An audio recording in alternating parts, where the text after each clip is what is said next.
Last night, the A's came to Anaheim and played an all-around solid game. The offense came through with some timely hits off one of the Angels' best pitchers. Defense was outstanding all over the diamond. And the bullpen picked up the pieces by throwing a combined 6 scoreless innings on the way to a Game 1 victory. Tonight, Drew Pomeranz will try to contain some of the most feared bats in the league as the Angels and the A's meet in Game 2 of the series, and it's coming up next.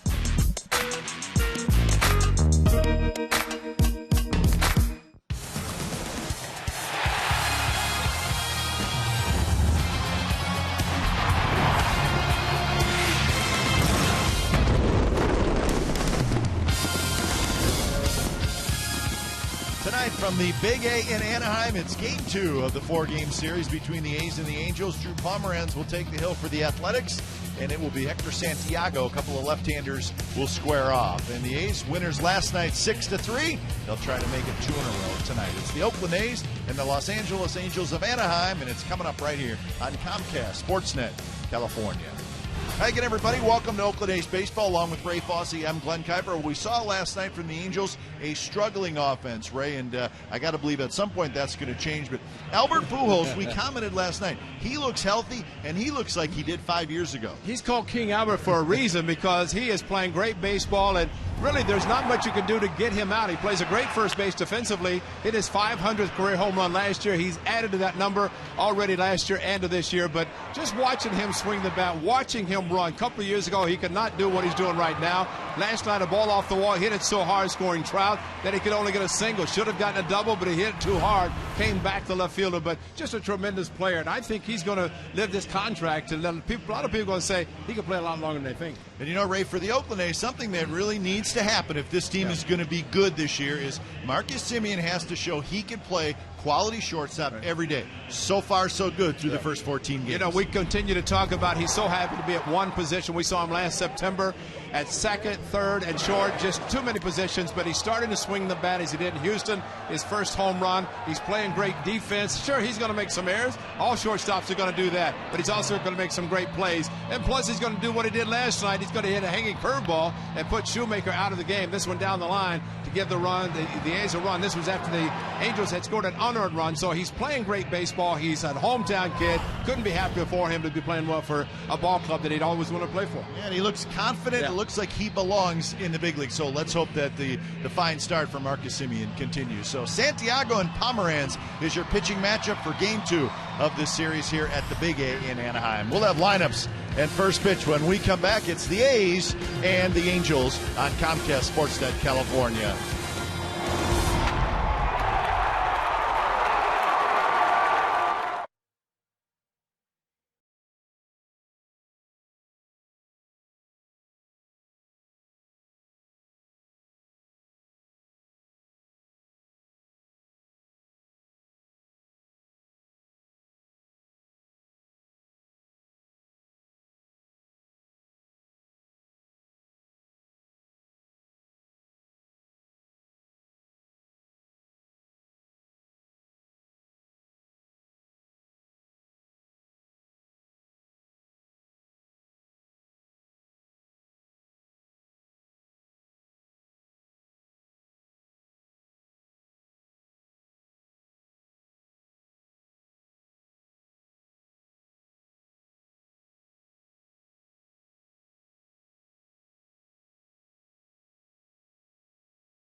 is brought to you by Jack in the Box.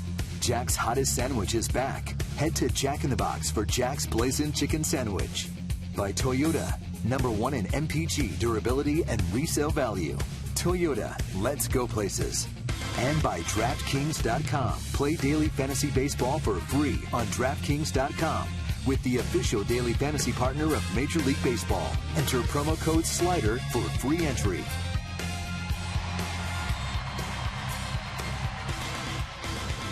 Beautiful look at Angel Stadium of Anaheim as the Angels will wear the red tops today, trying to change their luck as the A's won last night 6-3. The A's will wear the green tops in the gray bottoms. There's your starting pitcher tonight, left-hander Hector Santiago for the Angels. Let's check the game time weather. It's presented by the Santa Cruz Beach Boardwalk. Admission free. Visit online for park hours at beachboardwalk.com.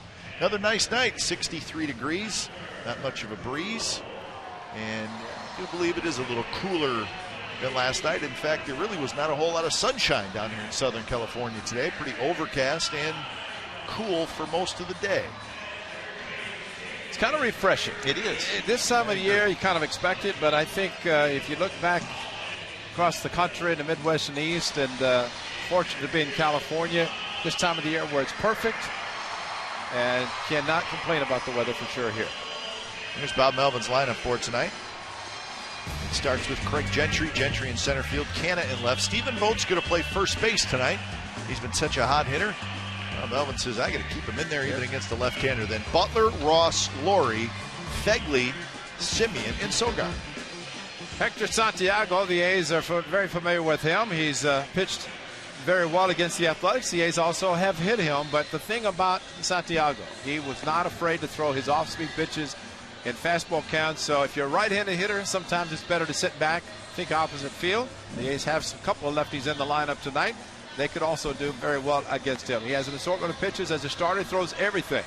So the A's will be able to look for almost anything and everything, regardless of the count. Defensively for the Angels, just one change from last night, and it's in left field. Cowgill will be in left field tonight. Trout in center, Calhoun in right. Freese, Ibar, Giovitella, and Pujols around the infield. Again, Iannetta is your catcher, and we are set for baseball from Anaheim. It is game 8 of this 10-game road trip for the Athletics. A's come in 7-7. They're 4-3 on the road. And the first pitch of the game is a strike to Gentry. So 7:08 first pitch from the Big A.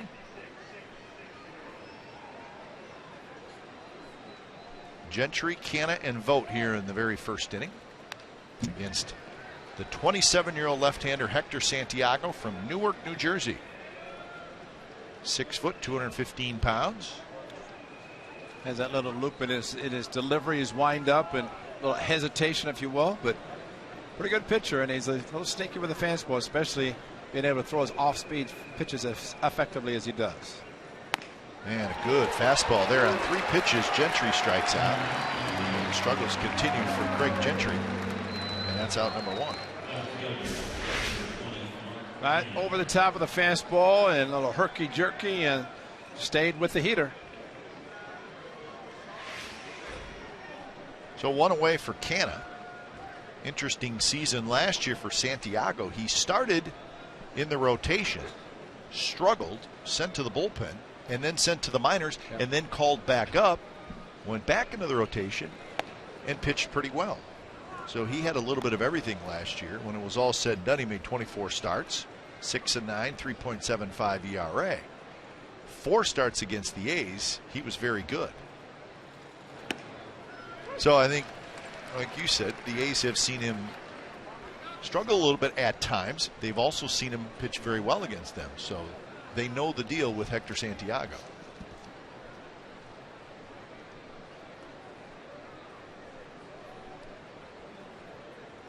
One and one to Mark Canna. Canna was 1 for 4 last night. He scored a run. He also struck out 3 times.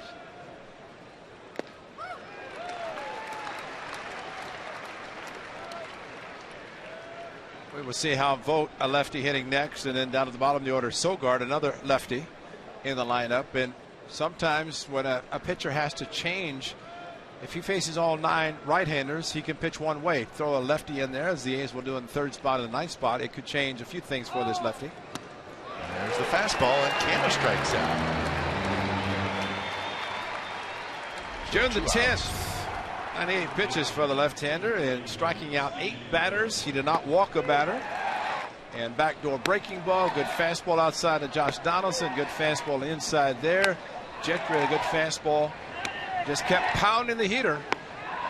And actually had a no decision. Angels took 14 innings to win it 2-1, but Santiago did a great job for the 6 innings. Just 3 hits and the 8 strikeouts. It's funny, he's throwing 91, 92 miles an hour, but he yeah, a little bit of a short arm, and ball kind of jumps at you. Makes it look like the velocity is a little bit more than it is. That's a great point, because deception, delivery, that can all work into the favor of a pitcher. There's a fastball domination. He likes to throw that, and the other assortment he'll change, but I mean, predominantly he may be shaking all those off right now to get back to the heater.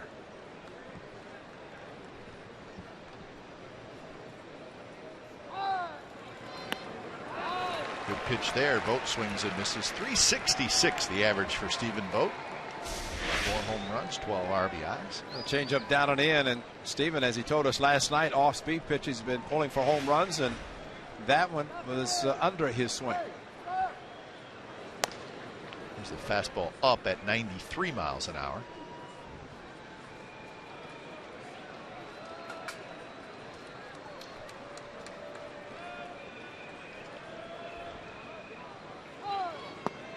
Good check swing there by Vogt on a tough slider. So the count is full for Vogt. Vogt with 3 doubles, a triple, and 4 home runs this year. He also walked 4 times. Lights this one right over the A's dugout into the seats. It's a 0-2 split finger fastball that did not split. And it split 3-run home run into the right field bleachers, and a good swing that put the A's ahead. It seems like every time Stephen hits a home run, he either ties the game or puts his club ahead. That happened last night, and I think there's some concern down the right field line where that foul ball went, and Stephen has actually stepped out.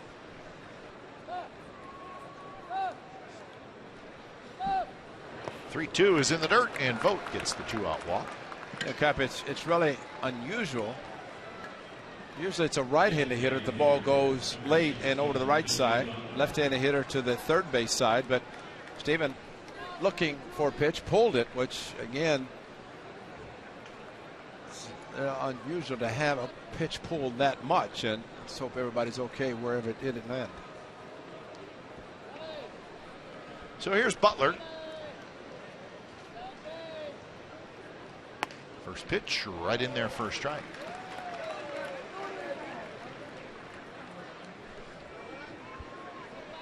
Butler 365 with a homer and 7 RBIs. Billy was 2 for 3 with a walk last night.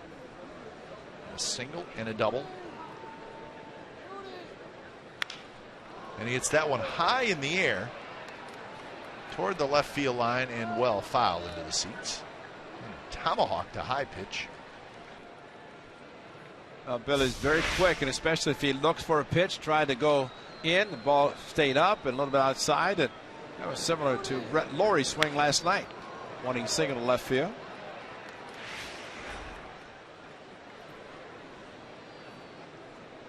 Cody Ross would be next. There's a line shot to left field and a base hit on an 0-2 pitch. So a 2-out rally for the A's. That's a quick swing, isn't it? Amazing how Billy Butler gets the bad hit through the zone. Watch this 0-2 and then pow, quickly. Really 0-2, you're not really guessing. You're not looking for any particular pitch. You're just reacting, and it shows how quickly Billy Butler can get the bat through the zone on a pretty good fastball and an 0-2 count, which is probably going to be waiting a little bit. So here's Cody Ross getting the start tonight. Ross playing in right field. It's his 4th start of the year. And he rips one but foul out in front a little bit. Ross was in the lineup on Sunday in Kansas City. And he's getting a steady diet of fastballs, and so far in his games that he's played for the A's, that's all they've thrown him. And he's been a little bit tardy, maybe starting to load up a little bit earlier, anticipating a fastball. That time maybe too quick on it.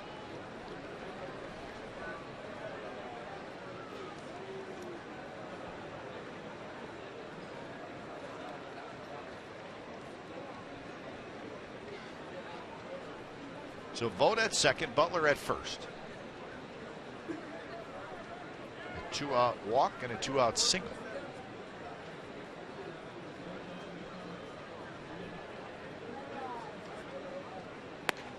Off-speed pitch. Last night the A's banged out 8 hits. They had 3 doubles, a couple of home runs. They also walked 4 times. It was really a good offensive night for the A's. They had a couple of sacrifice flies. They were 3 for 8 with runners in scoring position. They had a stolen base. They just did a little bit of everything and got help throughout the lineup. And really made you overlook a couple of the errors in the game that really did not turn out to hurt them that much anyway. And I think as the season goes on, Ray, nights like last night where you get a couple big hits and you do little things like the sacrifice flies, that's probably what the A's are going to have to do if they're going to be a good offensive team. And as we have seen on occasion, if you give them a stolen base, they'll take it. Don't pay attention to them, and I think the manager is going to make sure that any way he can, he'll try to put runs on the board. So that .336 batting average with runners in scoring position. And a breaking ball, and Ross strikes out. So when it's all said and done, Santiago strikes out 3 in the inning, and it's Pomeranz's chance to go to work, no score after half an inning.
And let's check out the Angels lineup tonight.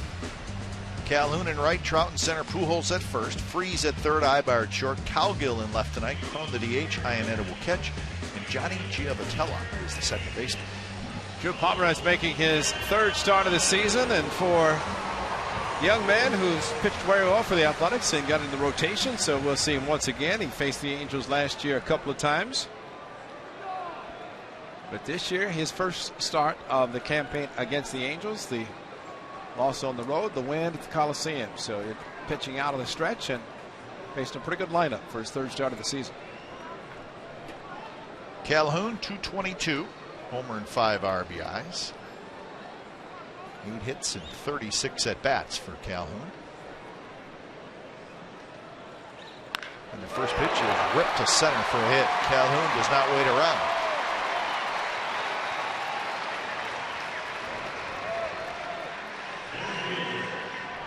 Here's the A's defense behind Pomeranz tonight. Canna, Gentry, Ross in the outfield. Laurie, Simeon, Sogard, Vogt on the infield, and Fegley is your catcher.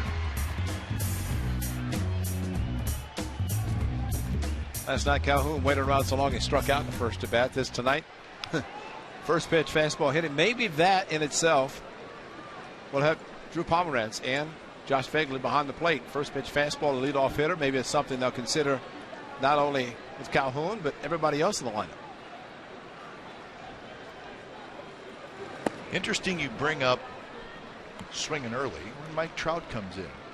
Very interesting reading about Trout in the offseason, where last year he tried to be a little bit more of a patient hitter, not be afraid to take a strike. Yeah.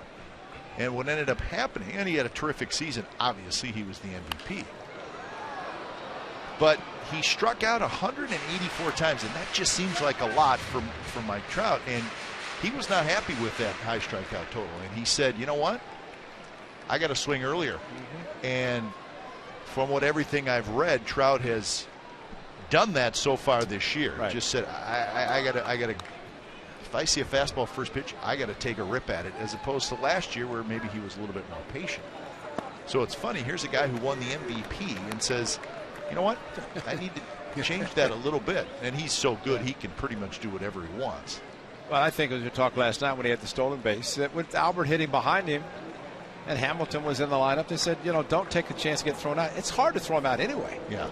Because he gets such great jumps and he has great speed. But, you know, for him to have the production he did last year with all those things that he was told not to do, pretty impressive.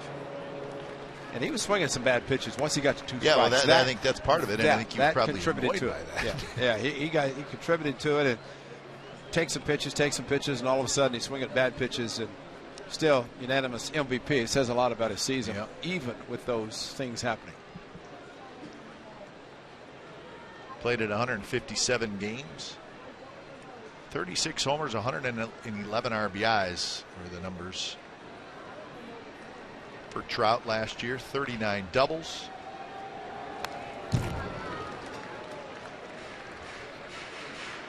But I thought, I mean, we noticed it, Ray, where he was chasing more pitches last year than he had his first 2 years. But a unanimous winner of the AL MVP. He's going to win more than just that one. Oh, yeah. Well, your first 3 seasons, you go second, first. That's pretty impressive by itself. Close pitch, called the ball. Pomeranz said, I think that's a strike. And so did that Marty guy. Foster said no. Let's take a look. It's the same pitch he called for a strike for the second strike. But then the old knuckle curve was not called this time. And it's not where Phegley catches it, as we have always said. Crossing the plate, and that's what Bob Millman saw from the dugout.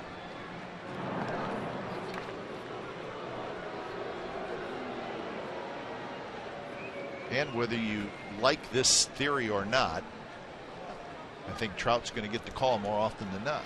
Reputation. That's huge.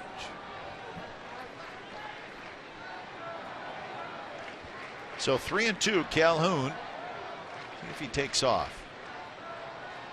He does not, and the ball's fouled just to our right. I think in this situation with a left-handed pitcher, Pomeranz, pretty good move. Although that time he had a high leg kick to get a little bit extra on his fastball. But I think Mike Scioscia's got to be figuring, why take a chance, strike him out, and throw him out when it's hard to double up Mike Trout anyway. Tremendous speed getting out of the box if he does hit the ball on the ground. And an infielder, just if that happens, make sure of one. Don't necessarily try to hurry to get the speedy Trout. Pujols to follow. After Pujols, it's David Freese.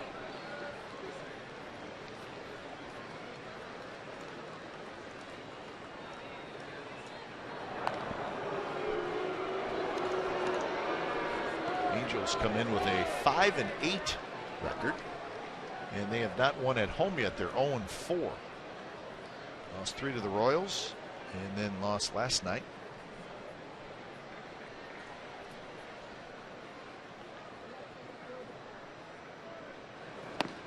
And strike 3 call this time, so Pomeranz gets the call. Trout took a step toward first base, and Marty Foster rings him up. Well, the one thing that Pomeranz has shown very effectively, and his pitching coach Kurt Young said, and that's the pitch right there. When he elevates, that was a not belt high, slightly above, Trout maybe thinking the ball, and see Socha in the background throwing up his hands, because maybe while he thought the curveball should have been called a strike, thought that was too high for the fastball. But Kurt Young said, you look at the 68% fastballs, and we saw him, especially that start against Seattle. He fired the fastball on the inside part of the plate, and the right-handers couldn't catch up to it. Just into the seats. Fegley runs out of room. So from Kurt Young's standpoint, pretty good lefty himself in his pitching days, said that if you have the fastball that he has to the right-handers where he can elevate it, and then he says one of the best curveballs in the game with a sharp break to it, that's pretty impressive, just 2 pitches. They throw a batting practice fastball about 87 miles per hour.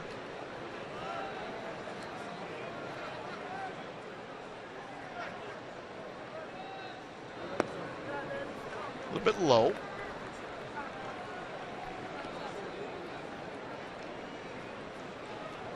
So 1-1 the count.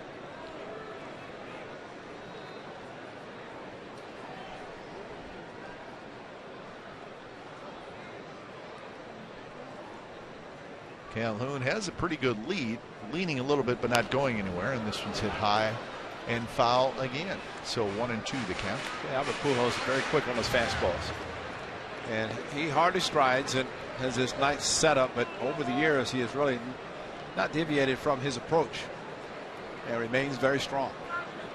As you pointed out, his health running much better, and it shows in the way he's playing the game.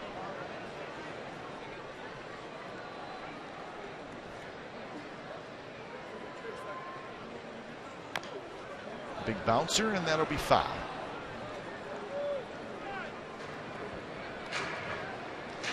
Albert Pujols, 523 career home runs for the big fella. Jimmy Fox is next. He's 11 behind Jimmy Fox. He just passed Willie McCovey, Frank Thomas, and Ted Williams. They all have 521. He's going to pass a few. Yes, he is. Before his career is over. He wants to play first base. He wants to play defense, but he also knows that the DH spot is there for him. And it's good to see him healthy. Yeah. And you can tell he's still in good shape. And I don't see any loss of bat speed either. No. I mean, I think, of course, as I say, he's healthy. He has to step out a little bit. Well, something happened to him, and I don't know, he had something in his eye or whatever. So there are 4 guys that probably reached the 3,000 hit mark. Beltre's got a couple more years to do that. That won't take him long. Pujols has about another 7 years on his contract. Lays off that one. Begley blocks it. See, that's the impressive part there. You can see with his swing and how he holds up on a breaking ball. And that's just all hands and arms. Starts. Has a little loop in his swing as he starts, but not even anywhere close to crossing the plate.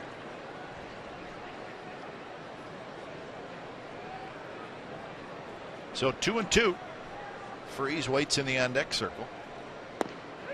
And that one at the knees. Strike 3 called. And Pujols unhappy.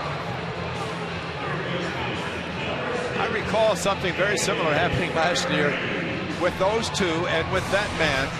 One called high, one called low in the strike zone. Both hit in the corner, it looked like. It's just a question of the height that was not liked. So I think the surprising thing is the curveball that was called low, which looked like it was in the good part of the strike zone.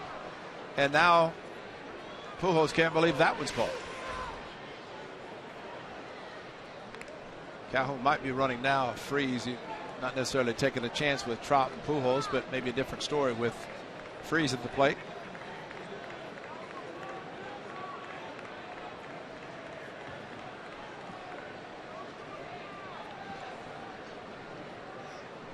Freeze hitting .216. He's got 3 home runs and he's got 9 RBIs. He takes the first pitch strike. Freese had the 2-run single in the first inning last night.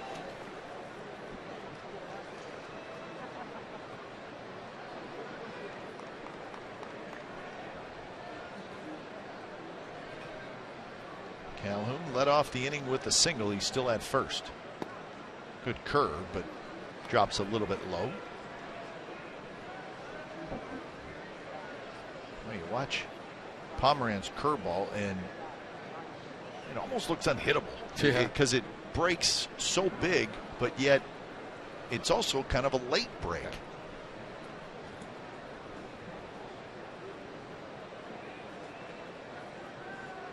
Fastball spins Freese out of the way. That's a good point. The lateness of the curveball. It's a sharp breaking. It's not the real slow looping curveball. This is a good fastball up and in. It's one of those I want both sides to play. See him leaning a little bit, maybe thinking outside, going to the out, and there's a pitch up and in. That pitch is not that far off the plate, but the way he reacted made it seem like it's going to hit right at his side. So now 3-1 to Freese. Ibar, the switch hitter, is in the on-deck circle.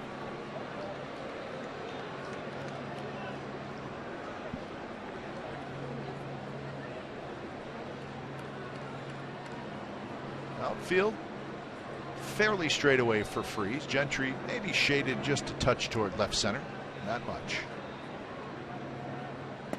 And there's a fastball right there, 3-2. So now we know for sure Calhoun will be running. 3-2, 2 outs. Fegley lets everybody know that the play is across the diamond to first. And I tell you see a 3-1 fastball like that. Why a hitter doesn't load upside? I'm going to get a fastball. At least be prepared to let it go. He did not. Now 3-2. You really can't be 100% sure you're going to get the same fastball. And he got a fastball. He swings and misses. That one was up just a little bit.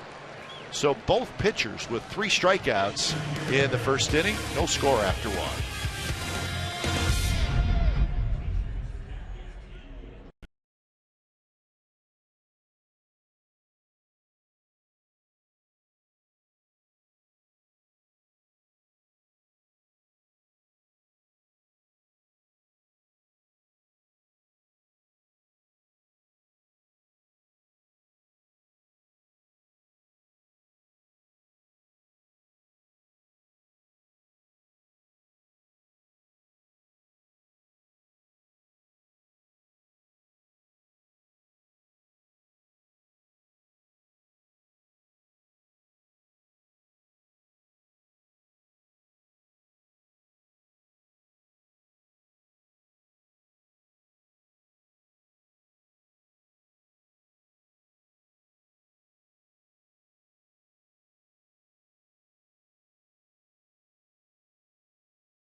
Ace Baseball on Comcast Sportsnet California is brought to you by Casino Matrix, Silicon Valley's premier 24/7 entertainment destination.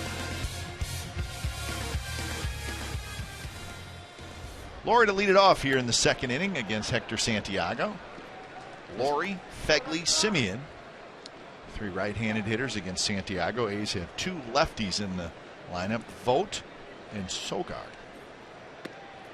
There's a changeup, 83 miles an hour. I think the first one was a changeup also. So both pitches towards the outside part of the plate, off speed. Second one just kind of flailed at it. Tried it again. Good pitch, but just missed outside. 1-2. Laurie hitting .264 with a homer and 3 RBIs. And now it's 2-2. So I think change up now. You're speaking like a former catcher. Well, just saying the way he changed or swung at him. You're right. Now, I also know that you like to back up the same pitch and do it again. Well, listen, the first two of our change-ups, and it gets 2-2 and goes right back to it. And it wouldn't surprise it until he tries to get him out, whether he walks him or gets a hit, but might stay with it. Curveball. And it's bounced left side. And Freeze grabs it and throws out Lloyd. So 1 out. So news came down today. There were some suspensions, or one, for the Kansas City Royals, and it was Kelvin Herrera. I don't know that anybody's really surprised by that. He was suspended for 5 games and fined. And Yordano Ventura was just fined. Of course, all that coming from what happened this weekend in Kansas City. So Kelvin Herrera, I think he probably had a pretty good idea he was going to get suspended, and he did for 5 games. So that's the news coming out of that crazy weekend in Kansas City. Yeah, if you appeal it, then he will wait until a hearing, so he can stay active until the appeal is heard. At one time, it was always wait until the player came to New York before the appeal was heard, and he'd play forever. Yeah. But now, evidently, they go and they make the decision. They don't wait until New York, so probably should be decided very quickly. I wonder if they could add on. Suspend 5 games, and we'll add 2 more to it. Fegley hits one, and it's just above us, almost into our booth, but hit off the top of our ceiling here.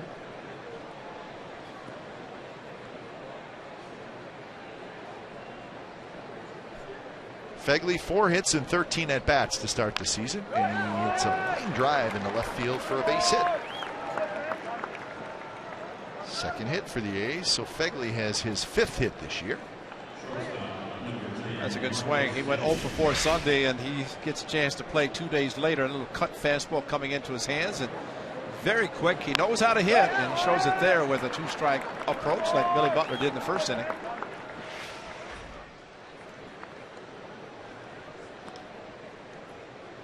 Well, I will say you guys did a great job. I know you pointed out Lair, Tommy down in the truck, and because that shot of him walking to the dugout pointing his head, I don't know that Kansas City had it, or if they did, they didn't show it. So that might have been a determining factor, and it should have. I mean, that's something that needs to be shown, because again, as we mentioned on Sunday, all the footage goes to the league office, and they're the ones that make the decisions.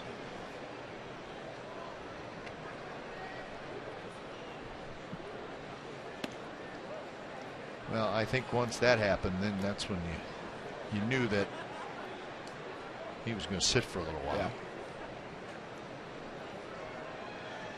Well, let's definitely hope it's over, and A's will host the Royals in late June. That's the next time and the last time they'll see each other in regular season. Now there's a great 2-0 changeup. Yep. That's a fastball count, and that's what Darren Bush, the A's hitting coach, talked about Santiago, and similar to Jeremy Guthrie, who the A's saw last Friday. Get a fastball count, don't necessarily think you're going to get one, and that's where the art of hitting becomes very, very difficult. It's not like you can say, okay, it's 2-0, fastball count, I'm going to get a fastball. More likely, you won't, especially with a pitcher like this.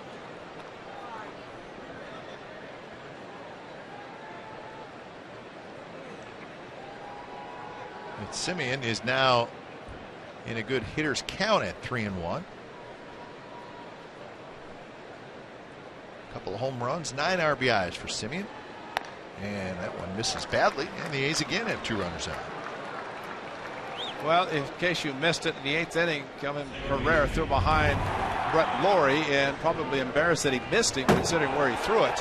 Was ejected immediately, picked up the ball, and this is what he did.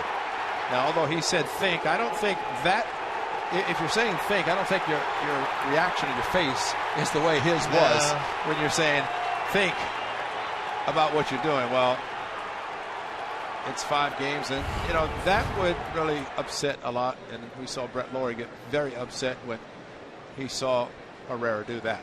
So that's over. New team and a lot of conversation.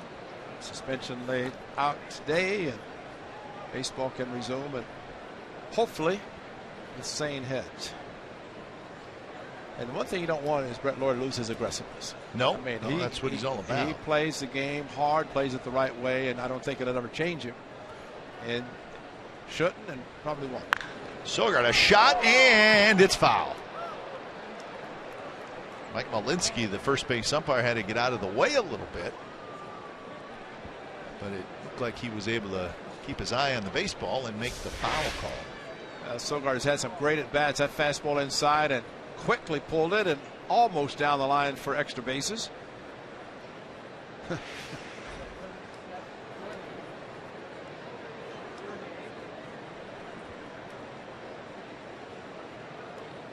So 1-1 to Sogard, 241. Couple of RBIs for Sogard. When just missed outside with a fastball. You know, watch Eric Sogard, whether it's a righty or lefty, he just stands there. He does, yeah. He stays in there pretty good. Yeah. Mike Scioscia figured the height was okay, but it looked like it was off the plate. But he really just waits and just reacts and shows a very quick bat, spread out, hardly any stride, and just drops the head of the bat on it. And speaking of reacting, as Ray said, Mike Scioscia has been yelling a little bit at the home plate umpire Marty Foster, and for the first time Foster just looked over there, and so something to keep an eye on. I think Trout and Pujols getting called out on strikes in the first inning probably did not please Scioscia a whole lot. I think the biggest thing, the dugouts are set down below the level to where both managers, Bob Melvin reacted on the curveball that was not called a strike, and so when you're at that level, you can see the height. Then you want your catcher to tell you whether it's off the plate, inside or outside. But definitely the height, and that's why the quizzical look from Scioscia, because he thinks the pitch is at least belt high, which should be called a strike. It's off the plate. And Sogard hits one to shallow left field. And Cowgill has it. So Ray, watching that at bat, I think the 3-1 pitch, which was a high strike, Sogard probably thought it was a little high, but it was called a strike. Well, then the 3-2 pitch is in the same spot, and Sogard probably doesn't think it's a strike, but he has to swing at it because it was called a strike the pitch before, and it was a high strike if that's what you want to call it. But yeah, and he'll look at it and say he's upset that he swung, but the previous pitch dictated whether he should swing or not. Did not want to be called out, so not much he could do with it. Really couldn't get on top of the ball, and unfortunately just hit the popper. Great time for Craig Gentry to get his first hit. He needs it. Let's get Craig Gentry a hit night. He's 0 for 19. Struck out swinging in the first inning, and you're right, this would be a good time. And that one just foul. If he's going good, that one goes right over top of the bag, and Mark Wagner says fair ball. But not the case with Gentry right now. Curveball coming in, got out in front and just pulled it a little bit too much. Freeze could not get to it, and that's how close it was to being maybe an extra base hit.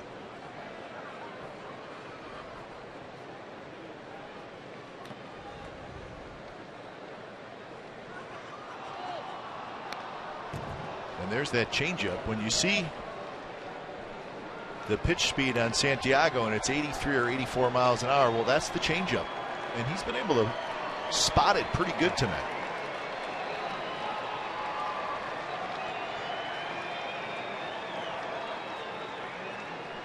He's thrown a lot of pitches, though. 44 pitches. A's had 2 runners on in the first and 2 again here in the second.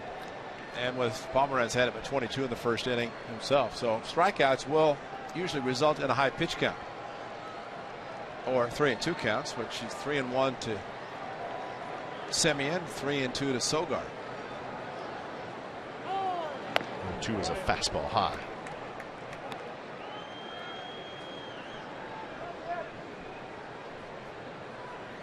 Change the eyesight, change up, fastball down, and then actually curveball and change up. This is what he throws and speeds. So 91 with a sinker in the 4-seam fastball, change up at the 83. This is tonight. Yeah, this tonight. That 83-mile-an-hour changeup is what he's throwing. Quick look, 1-2, and a slider. Got him. Now Gentry doesn't like Marty Foster's call, so nobody's real happy with Marty Foster so far tonight. And Gentry strikes out for the second time. So 2 more stranded for the A's. No scores. We go to the bottom of the second.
It was Dan Otero, and indeed he saved the day.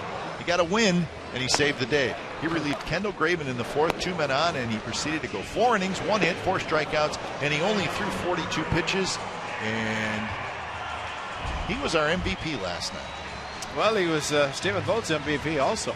And he's back in the bullpen. Take the night off. He probably told the skip, I got a couple of innings in me. Throw 42 and you're averaging about 10 pitches an inning.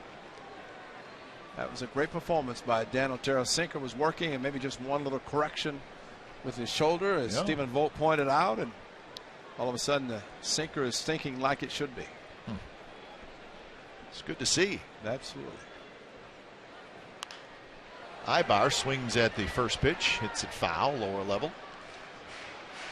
You know, the thing about Scribner last night also, and Kurt Young very proud of the fact that he was able to step into that 8th inning role. And remember, Scribner was a closer in his AAA, so he's pitched in that late inning situation before. He had been more of a long man, but very comfortable for him to step into the 8th inning role, and even 9th if they have to, having had that experience.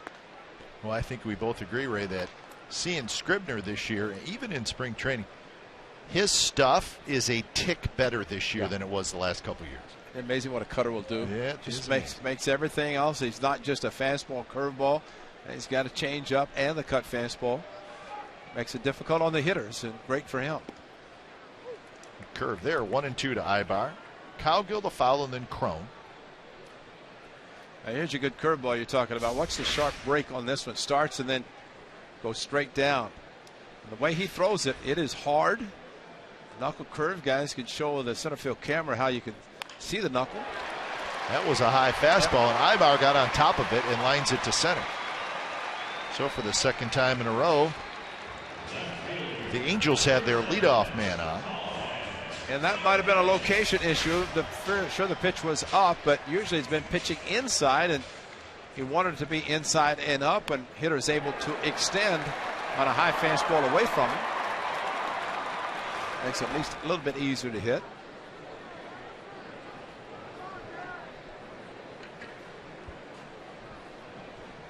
So Cowgill steps in. Colin Cowgill shows bunt, pulls the bat back. Cowgill, 5 hits and 26 at bats. He's got a home run and an ejection. That's right. Got ejected in Houston. Don Baylor said it wasn't so much the balls and strikes that he He went down to take off his shin guard and flipped it and happened to hit the umpire. That's not good.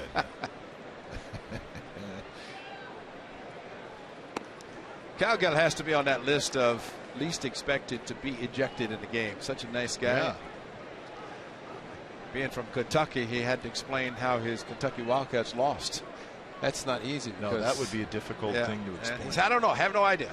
Change of subject. But that's what the guys from Kentucky think about, and especially NC2A. Vogt near his own dugout, and Vogt grabs it. So that's out number 1. Cap, there's your changeup at 84 off the plate. That's a reaction swing from Colin Cowgill. And if you look at the location of the pitch and what he tried to do with the pitch away from him, watch this. It's away, and he goes step, and I think I'll swing. That's so far off the plate, but it already committed, and the ball just kept floating away from him. So a great pitch by Pomeranz to throw him the changeup off his good fastball. Here's C.J. Cron, another struggling Angel hitter. Cron has 4 hits and 31 at bats. Quite a few struggling Angels hitters at this point.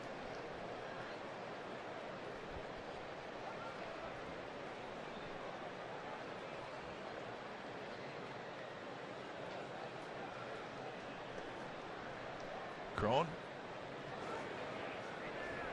big, tall, right-handed hitter.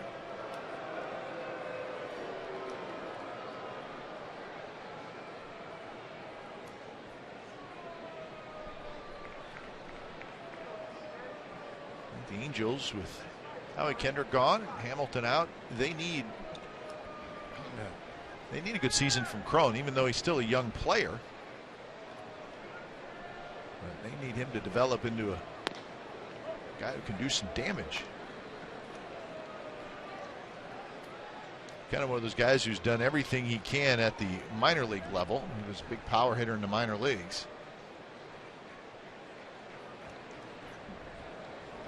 So now is his time.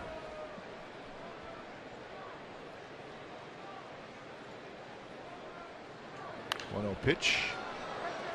Headed for the upper deck, foul. You know, it's amazing how players can have great seasons, great careers in the minor leagues.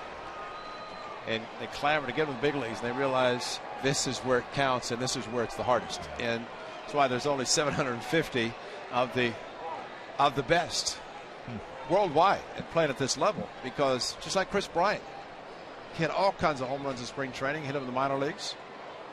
He just happened to face James Shields. Yeah, that's not a great start. But I mean, he's throwing 3-2 changeups. So I mean, that's what happens. Maybe in the minor leagues, 3-2. Here's a fastball, hit it, he gets it. Yeah. 43 home runs. But I mean, the defense here is so much better. The pitching, if a good pitcher, well, if he's good, he'll eliminate the middle part of the plate. So there's a changeups away and breaking balls. And a fastball maybe 3-0, but it's such a different level. It's almost like you make, in the minor leagues, you have to make adjustments almost level to level, right? Single A, get an adjust to double A. Whereas at the big league level, you have to adjust series by series almost. And maybe at bat by bat, sure. Because that's how. Well, again, a catcher does his job from at bat to at bat. You can see changes, and catcher will see a hitter doing something differently. It may change a scouting report, saying he's looking for the pitch we're trying to get him out on. But from A to double A, maybe not, double A, triple A, but the step from triple A to the big leagues, that is a huge step. Because to get here, you have to be at the best and remain the best to stay here. There's a strike, 2-2, with Iannetta waiting in the on-deck circle.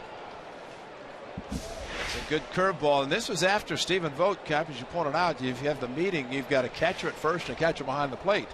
Stephen Vogt actually called Fegley out. Maybe he saw something that Pomeranz was doing from first base. And last night he pointed out what Dan Otero was doing with his front shoulder, made the correction. Or he charges, fires to second. Nice play back to first. Got him. What a play. Oh, my, what a play. Oh. Yeah, Mike Scioscia's going to hold off to see. Maybe at first base he's calling maybe for a review. Well, Crone, right as Crone passed the bag, he kind of signaled like, hey, I beat it. Well, you can't at second. That's the neighborhood play. And then at first, Crone, let's see, because he was called out. Very close. Yeah. And they're going to look at it. That's a gutsy call for Mike Soshin, because could have a runner at first and 2 outs while the A's out of the inning. But Robin Ventura was managing when the challenges came into play, and he said this is one of the toughest calls because you have 2 outs, but you challenge and you lose it. Now, is it conclusive? Inconclusive, we'll see. But regardless, the play at second from Laurie was great, and that play, I mean, that was a bang play, and they're showing it. And I don't know that word conclusive, inconclusive. You know, this may be one where you're happy that he was called out initially. Yeah, exactly. Because you don't know if there's enough for it to be overturned. Was his foot on the bag when the ball went into the glove? You know the great thing for these umpires? They look so relaxed. They got the headsets on. It's out of their hands. Thank you. It really is. It really is out of their hands. Let's see what the call is. And they said safe. So the call is reversed. So to be a runner at first with 2 outs. Well, and the out call at first, the jump. Well, that look right there, he looked more safe than out. Yeah. But it's a tie. I mean, that's the thing, though. It's the ball's in the glove, the foot's on the bag. And I guess you could go runner wins the tie. I don't know. But it was overturned. So here's Iannetta. He rolls one up the middle into center field, a base hit. Crone will stop at second.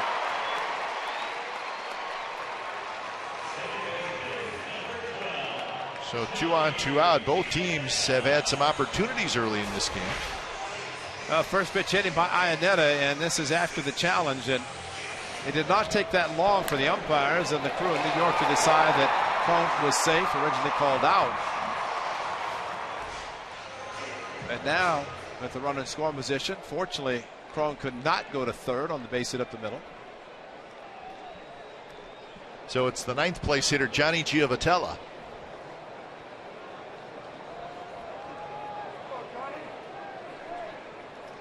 Giovatella hitting .289, got 3 RBIs. Blocked nicely by Fegley. So, Ray, you've seen Josh Fegley enough now, and you're kind of our expert on catching.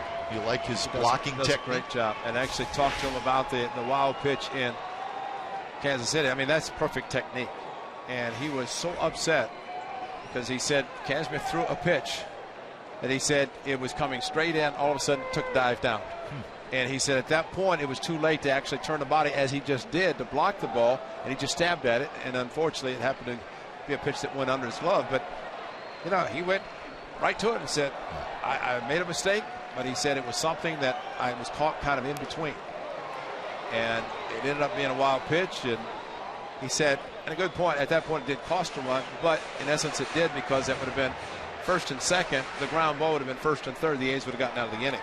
But after that, if you recall what happened in the 8th inning, he blocked almost everything. He blocked about 6 balls in that inning. And that was a runner at third base. So he did a great job. But he just got caught in between on the one that got past him. But no, his technique is great. And I think what Bob Melvin said, he wanted to be in the lineup.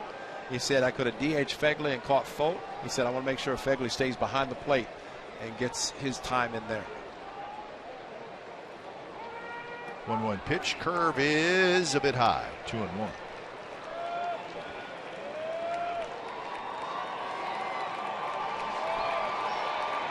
That was a slower variety of the curveball. Did not have the sharp break to it. And Giovatella just kind of ducked as the ball came to the plate, like he was fooled on the curveball, but did not have the sharp action going down.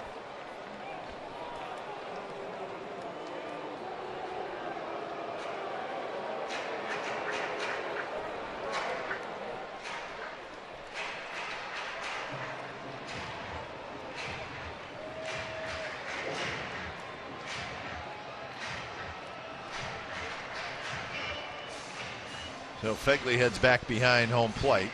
And Marty Foster was about to keep things moving.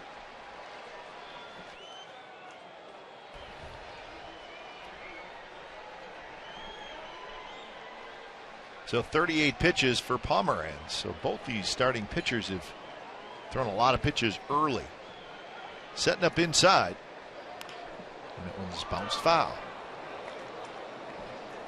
You know, when you see a catcher set up inside, left-handed pitcher, right-handed hitter, you could think fastball, but if you think also it could be any number of pitches. Could be a fastball, any place up or down inside. Could also throw the hard curve to the back foot. Doesn't really throw a slider, just throws a BP fastball, so you figure it's going to either be a curveball or a fastball. But Fegley's doing a good job getting off the plate inside, forcing Pomeranz to finish hard in most cases up. Curveball rolled toward Gary DiSarcina, who picks it clean. Former shortstop.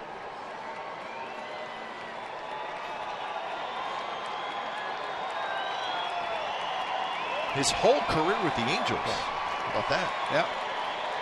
Stayed in the minor league system and got the call to the big leagues when Dino Ebel became the bench coach for Mike Scioscia. That's right. Dino's in the dugout. Yep. Fegley with another nice block. So 3-2. 2 outs. Both runners will take off. That's curveball is biting down, and they get Marcus Jensen, the A's assistant hitting coach and catcher's coach, and Bob Melvin as a catcher appreciates that. But Marcus Jensen does a great job working with his catchers to do exactly that with the blocks. Crone and Iannetta, the runners, they take off, and that one's hit high in the air to left field. Canna's looking up, and Johnny Giovatella has just hit a 3-run homer.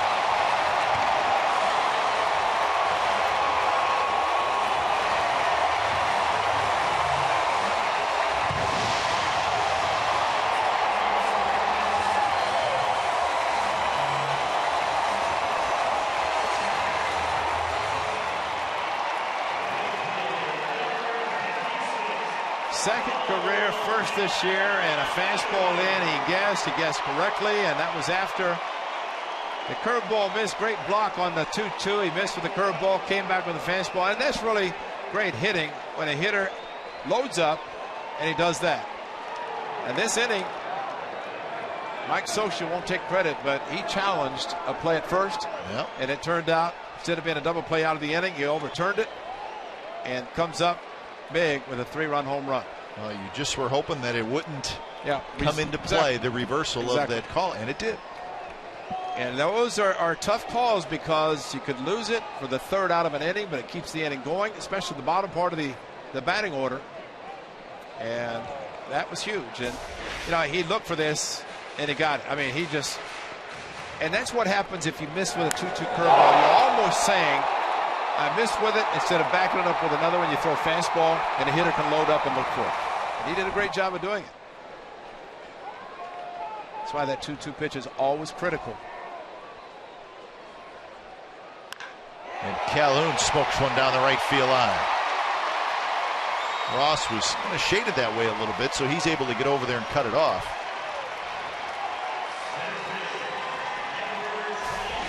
Moving inside was Fegley on the fastball, but man, that was belts high, and again, he will not hit a lot. And you figure at this part of the batting order, you get a couple of guys on, you have a chance to get out of the inning, but with a fastball like that, even someone who was only hit one last year, one this year, could do it.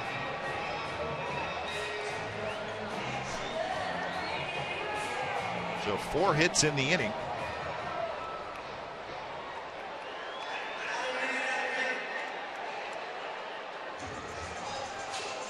So Kurt Young trots back to the dugout.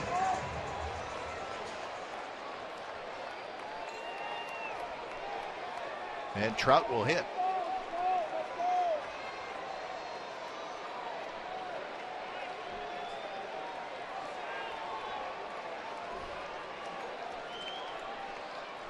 Trout was called out on strikes back in the first.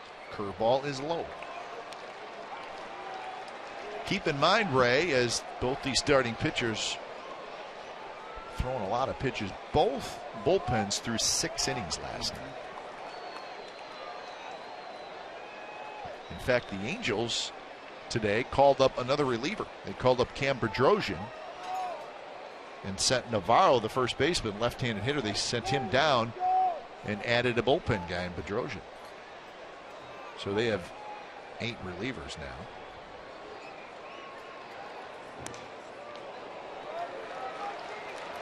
Well, it's almost as if the challenge in this inning has just changed everything, and especially for the pitcher Drew Pomeranz. First pitch, base hit by Iannetta, and then goes 3-2 to Givitello.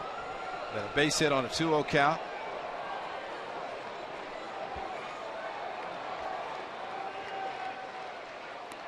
And that one misses outside, and now it's 3-0. 48 pitches for Pomeranz so far.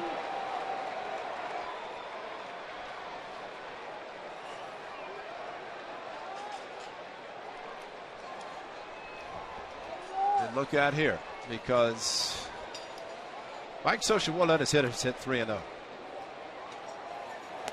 Fastball not close. So Trout walks and the inning continues. Here's our true story for tonight. It's brought to you by McDonald's. It's the career home run list. Where is Albert Pujols? He's 18 on that list. Jimmy Fox is next. Then Mantle, Mike Schmidt. So he's got a chance to get to Mike Schmidt, right? 23. Yeah. So he'd need 25 more home runs. So if he has a 28 home run season, he would get to Mike Schmidt. That's not out of the question. That would put him 15th.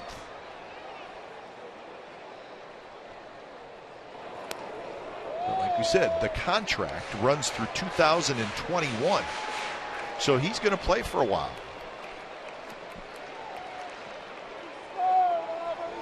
At least have a chance to play for a while. That's the big thing, because the guaranteed contract for 10 years.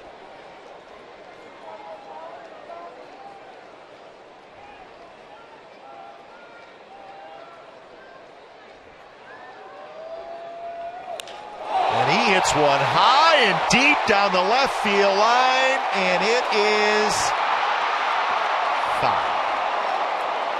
How?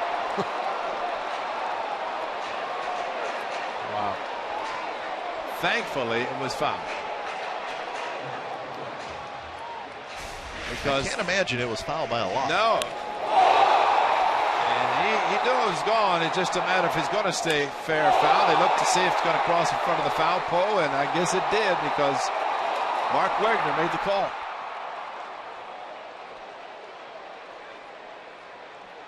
And it did. It disappeared. That camera shot from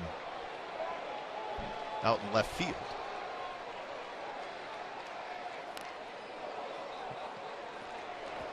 So 1-2 now to Pujols. Well, it's still not a bad idea to pitch inside of the righties, but you got to elevate. He's leaving the pitches down a little bit to the point that the hitters can just swing down instead of trying to swing level or up. But it's a different approach, and especially for Givitello to do it. I mean, you can expect Pujols and Trout, but not Givitello.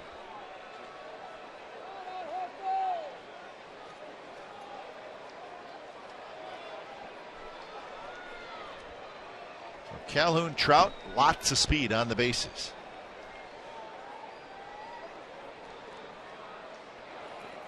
So the curve is low, 2-2 the count.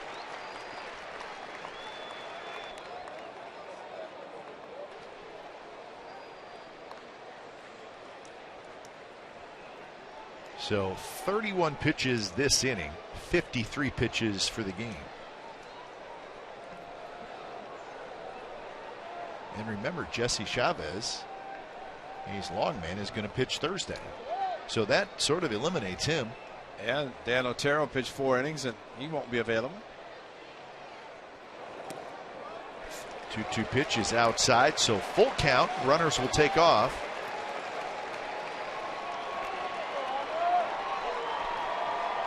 And folks, it's only the second inning.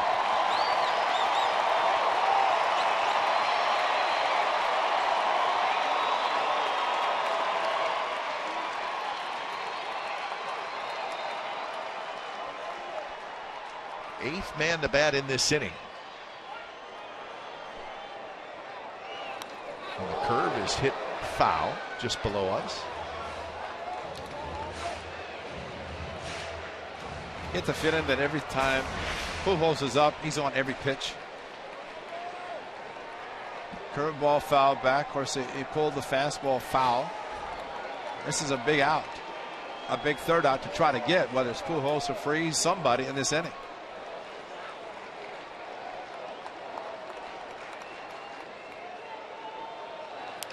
Curve hit high and foul again, and you're right, Ray. It looks like he's got a pretty good view of that curveball.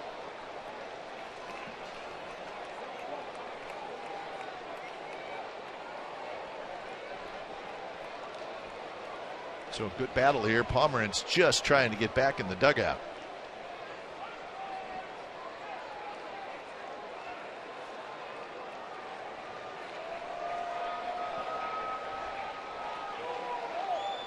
So Pomeranz is ready, so is Pujols. Runners go, and the pitch is fouled again. That may have been ball 4. But Albert's saying, I got some guys out there that I can knock in. Right. I think Albert also knows a 3-run shot instead of a 3-0 lead, it could be increased. And remember last year, Pomeranz had back-to-back appearances out of bullpen against the Angels, and the second one he was kind of on fumes and gave up the walk-off to Ionetta straightaway center field. That's right. He pitched wonderfully the night before. Ionetta gets a base hit in his first pitch he sees tonight. Shot, Simeon can't hand it, pops off his glove. Calhoun scores, Trout to third. Simeon had it and could not hold on to it.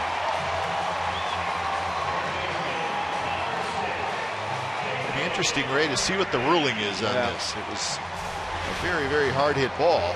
And a little bit of a hook away from him. It was the curveball hooking away from Simeon. Albert got out of the box like he thought it was an out.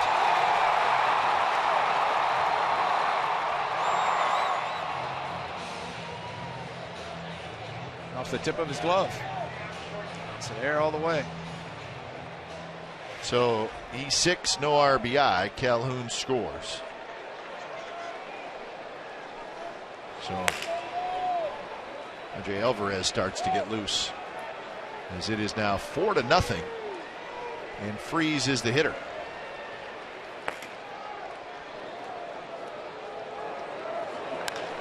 Freeze skies one to shallow left. Canna waits.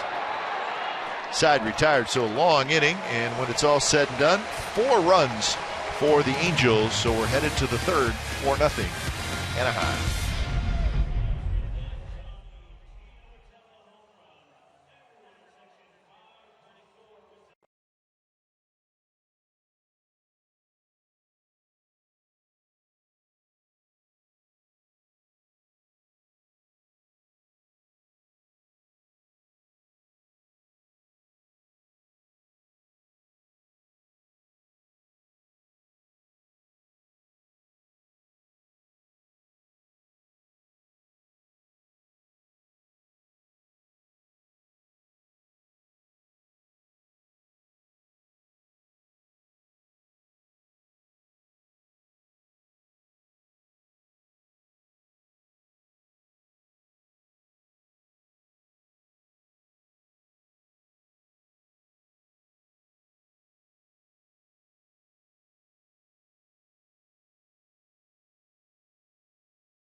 Baseball at bat is up to the moment, at any moment, with in-game highlights, live look-ins, replay reviews, radio broadcast, statcast, and more. Get MLB.com at bat for your smartphone or tablet. Tough inning for Drew Pomeranz. He was out there a long time. So now it's 4-0. Canna, Vogt, and Butler to hit for the Athletics. Simeon with an error that allowed a run to score. And we'll see what Hector Santiago does with a 4-run lead early in this game. So far this year, 4 for 4 in shutdown innings.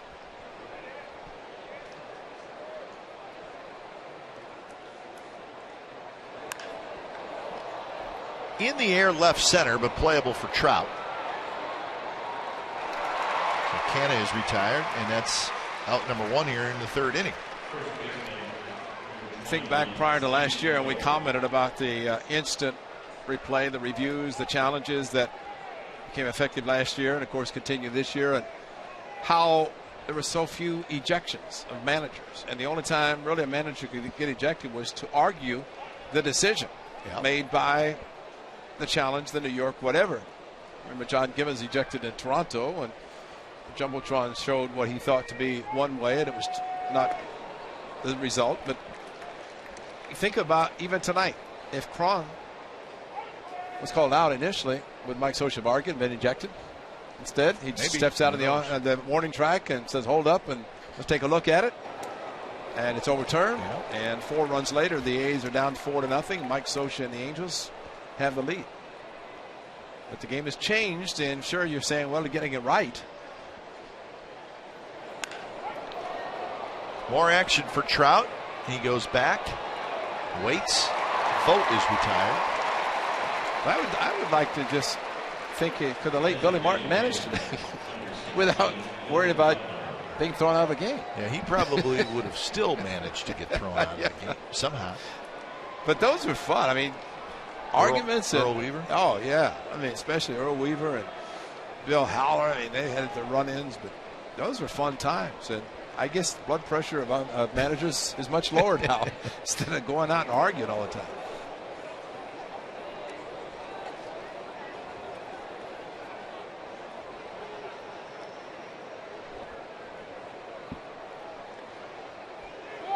(1-0) to Butler, 2-0 to Butler.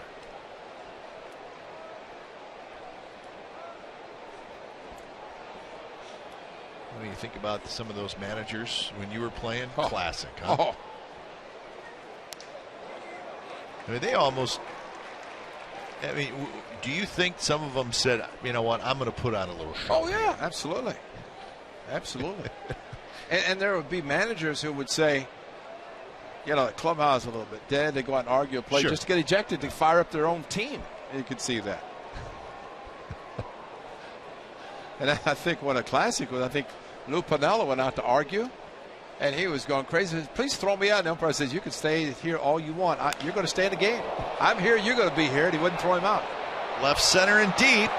Trout thought about going for it. No chance. Butler homers, and the A's are on the board.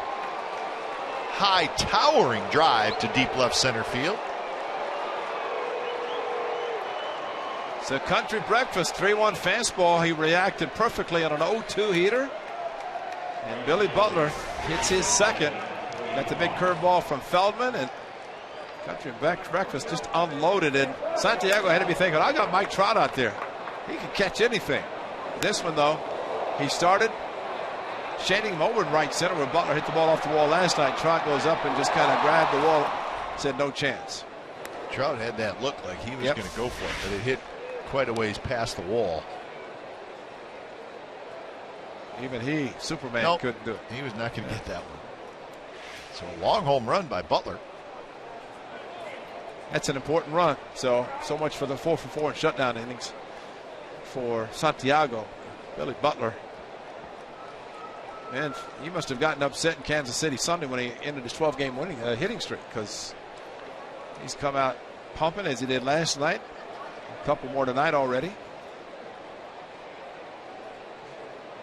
2-1 pitch to Cody Ross, and he belts one to left, but that's going to stay in the ballpark. Cowgill grabs it, side retired. So The A's get on the board thanks to Billy Butler, his second home run of the year. Bottom of the third coming up, 4-1 Angels.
Game 3 coverage begins with Warriors pregame live at 5:30 on Comcast Sportsnet Bay Area.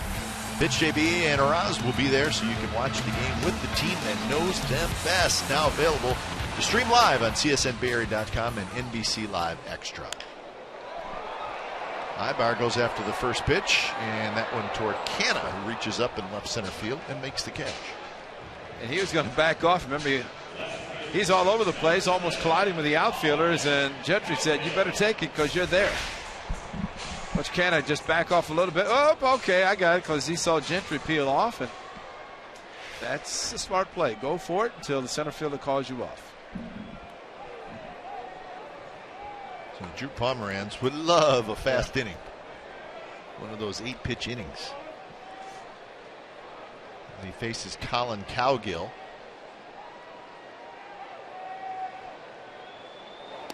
First pitch in for a strike to Cowgill, who fouled out to Stephen Vogt the last inning.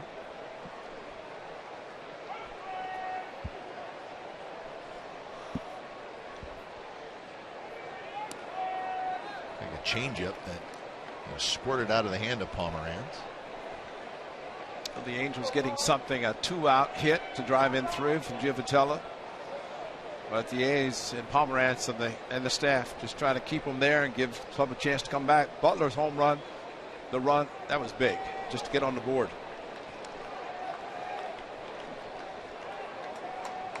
So 1-2 to Cowgill. Crone will be next. Bottom of the third here in Anaheim.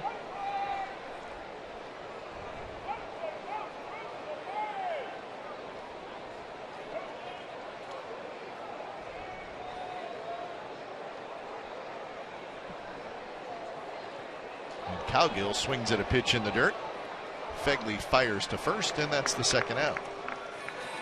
Get the Sean Doolittle Silhouette Fleece Blanket presented by Kelly-Moore Paints on Tuesday, May the 12th, when the A's host the Boston Red Sox. 15,000 fans will walk away with this green and gold fleece blanket that pays homage to Sean Doolittle's signature pose. Get tickets now at athletics.com/tickets.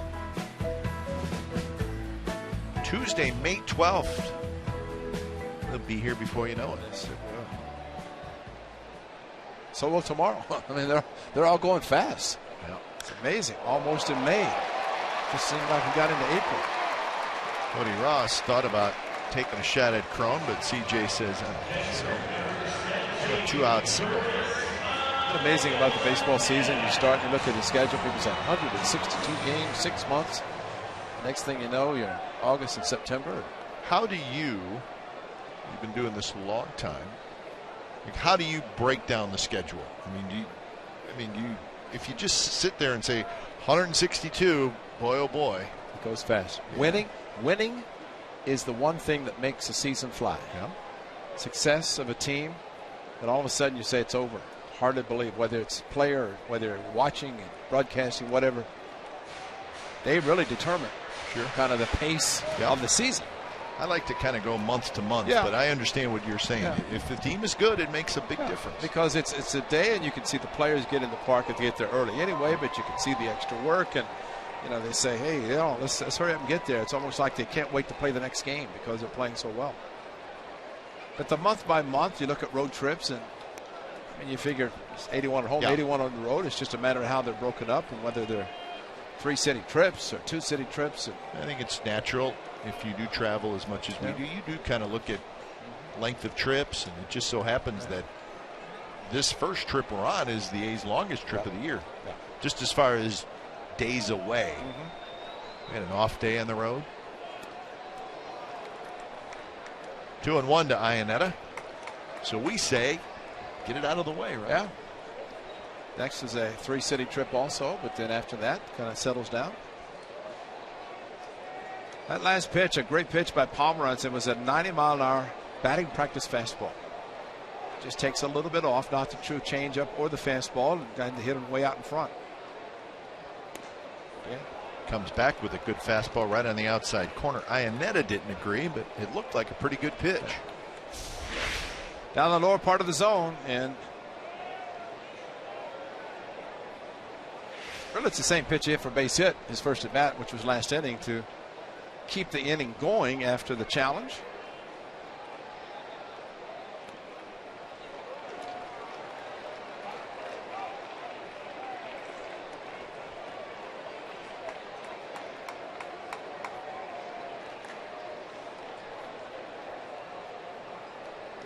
So a full count. That'll have C.J. Cron on the move. Vogt playing behind him.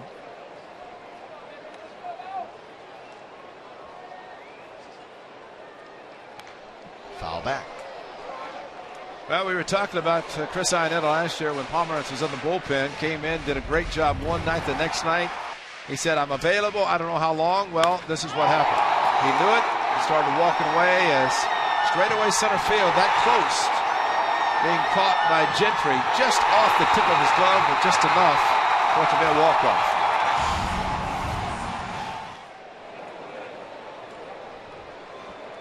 Another 3-2. Runner goes. Ball's bounced toward Sogard, who scoops it up.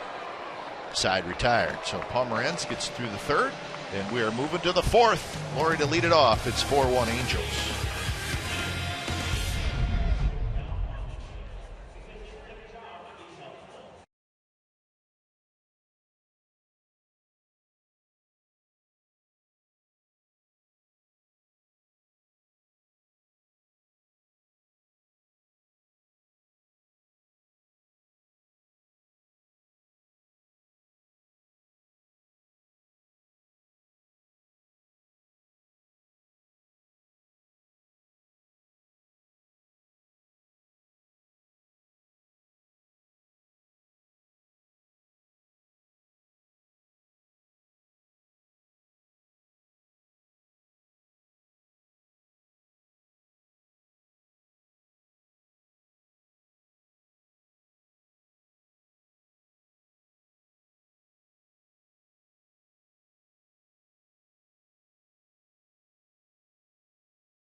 Franchise history, Spalding has released this great collectible that is limited to 2015 basketballs and sells for $89.95. Call BigTimeBats.com now.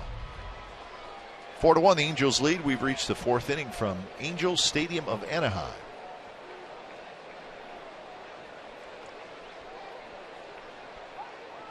Laurie leading it off, and he has a good swing at the first pitch. Fouls it back. Laurie bounced to third in the second inning.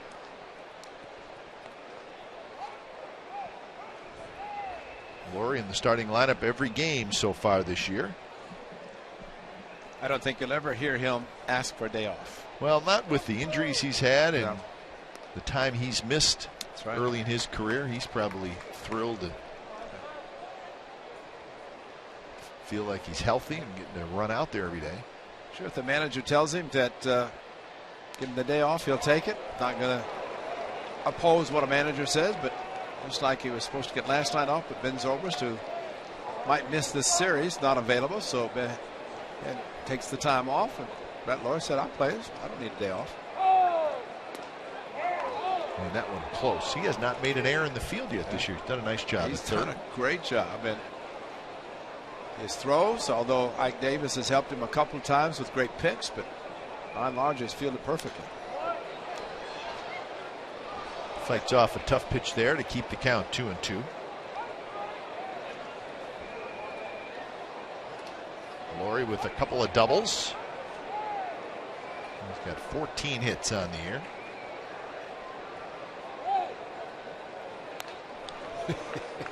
He wanted to, didn't he? If it had been a changeup, he would have swung, but it was a fastball in his by him as he started, came out of his shoes a little bit.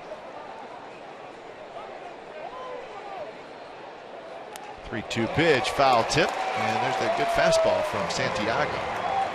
Strikeout number 5. But it didn't mess around. That's something that you can think.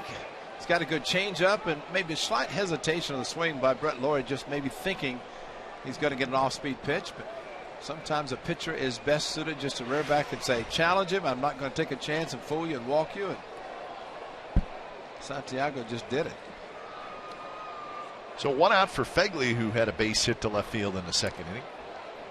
First pitch curveball and for a strike.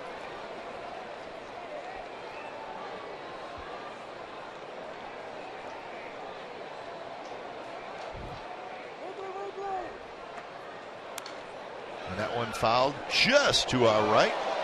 Amori P. Gonzalez has to dive out of the way to not get hit. Well, he was diving too. Amori okay over there? Be careful, Amori. He's right next to us. Announcing for Angels TV. So. Yeah. Ibar scoops, throws, and that's 2 outs.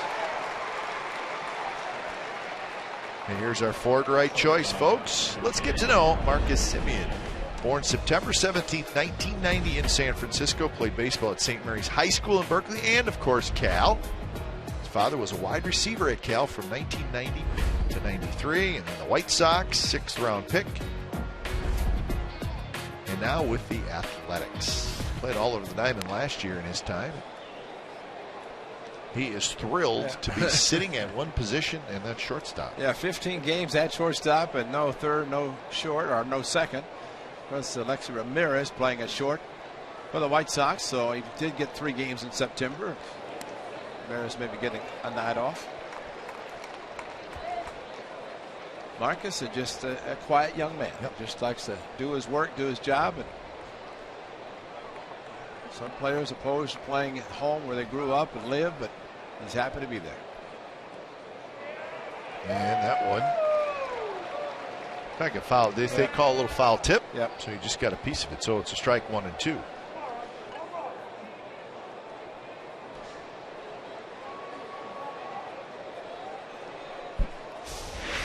Yeah, he checked his swing, but Foster came out quickly and slapping his hands together, which would indicate a foul tip. Otherwise, it's not a swing.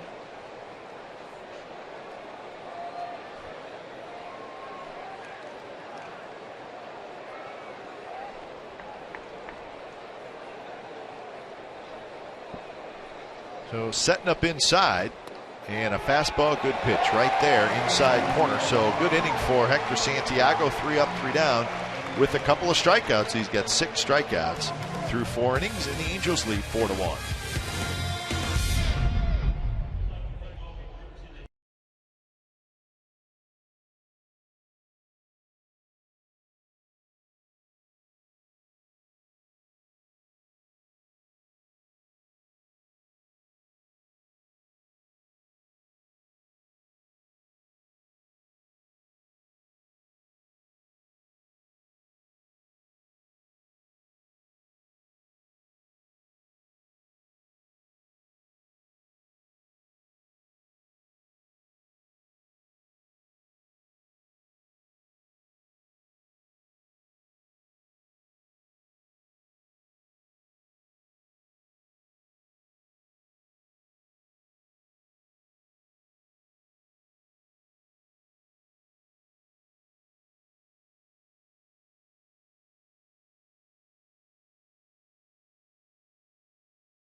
Free Parking Tuesdays, driven by Chevy, are back for most Tuesday home games this season. All fans park for free at these games. 500 tickets in the Plaza Level Reserve section are available for each Chevy Free Parking Tuesday, and it's just $5. Purchase online at athletics.com/Tuesday. Use promo code Chevy while supplies last. That would be Tuesday. When do the Warriors play? Are they playing in? Well, they're on the road now, so they'll be on the road for games 3 and 4. So game 5 will be Tuesday. Laurie flips on the run, and Giovatel's out. He's amazing. Why he ended up on the other side of second base after he completed the play. Slow hit ball cut in front of Simeon, and watch the play as he catches the ball. 1 run and 1 step and throws off balance, ends up over to shake hands with Eric Sogard. What a great play by Fred Laurie. Little flip job. Yeah, little flip, and he just keeps running. Stays loose, keeps moving around. But you're right, he's played great at third. Yes, he has. And I mean, let's be honest, the bar was set pretty high at third defensively with Donaldson. We watched him pick just about everything for a couple of years. Laurie has done a very, very nice job down there.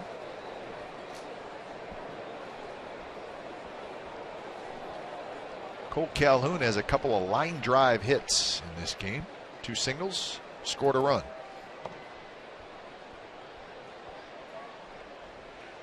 Mariners leading the Astros 3-1, bottom of the 4th inning. That is up in Seattle. Those first place Houston Astros, I should make sure I add to that. That's right. More action for Laurie. This one a pop-up, drifts into foul territory. So that's McHugh for the Astros and Walker for Seattle. Houston has won 3 in a row, including last night, 7-5. Scored a couple of runs late and beat the Mariners. So we'll keep a close eye on that one. Seattle 5-8 on the year. Houston 7-6. Tawan Walker needs a good start. He has gotten knocked around hard this year, including first start by the Athletics at the Coliseum. Now Mark Canham, the 2-0 fastball, crushed his first major league home run.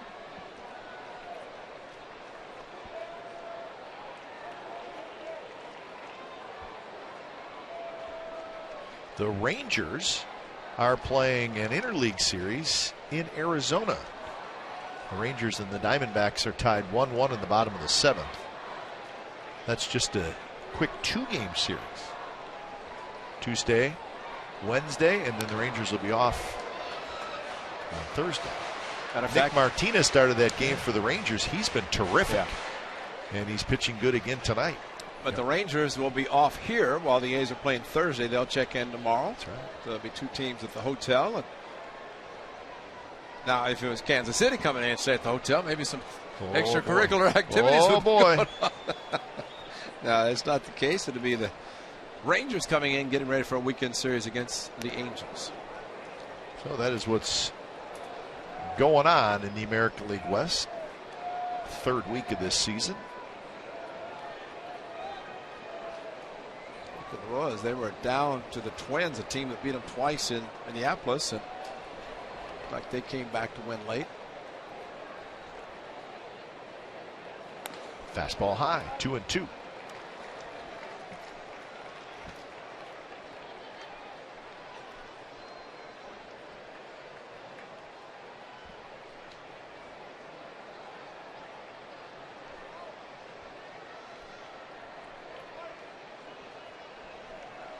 Trout, a strikeout and a walk, and the curve just misses. Yeah, as I checked that score array, the Royals scored 2 in the bottom of the 8th and beat the Twins 6-5. That 8th inning is a magical inning for them, isn't it? Bottom of the 8th. Got 2 Friday, they got 3 Sunday. Yeah, they were down 5-3 going to the 6th and came back. Good pitch there, strike 3 called. So Drew Pomeranz has his first 3 up, 3 down inning, and we're on to the 5th. Sogard, Gentry, and Canada hit for the A's. 4-1 Angels lead.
Hey, the A's are introducing the all-new President's Suite. The luxurious suite is located above the first base bag. It includes an extensive high-end food and beverage package featuring chicken kebabs, sausages, sliders, salads, dessert, soda, water, beer, wine, and much more. For more information, call 510-638-GO-A's or visit athletics.com/president. Sogard to lead it off here in the top of the 5th inning.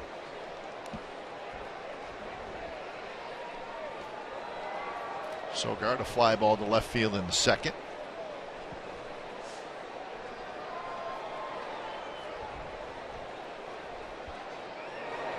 Addison Russell made his major league debut today for the Cubs. What did he do? Anything he special? was 0 for 5. Played second base, batted 9th. That's right. Joe Madden, one of those guys who likes to bat the pitcher 8th. That's right. So Addison Russell in the big leagues, playing second base. Castro still at short, right? Yeah. So Bryant at third, Castro. So a pretty young infield. Yeah, Rizzo at first. That's not bad. No. Fastball on 2-2 right there. Strike 3 called, and that's 7 Ks now for Santiago. And that is surprising. That's a fastball there that you just don't expect Sogard is going to be taking. So the speed range. 4-seam fastball, a little bit of everything.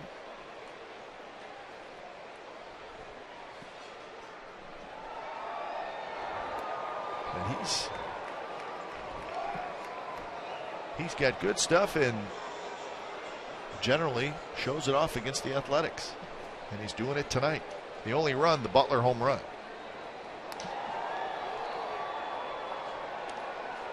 Gentry has struck out swinging and he has struck out looking.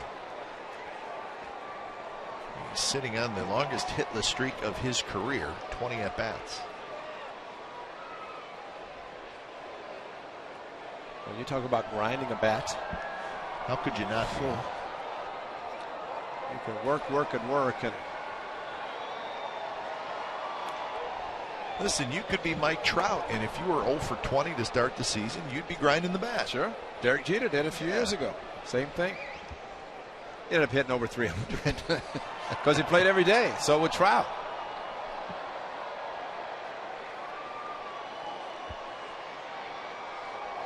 Yeah, well, that's true. It makes it more difficult in Gentry's case because he's not playing every day.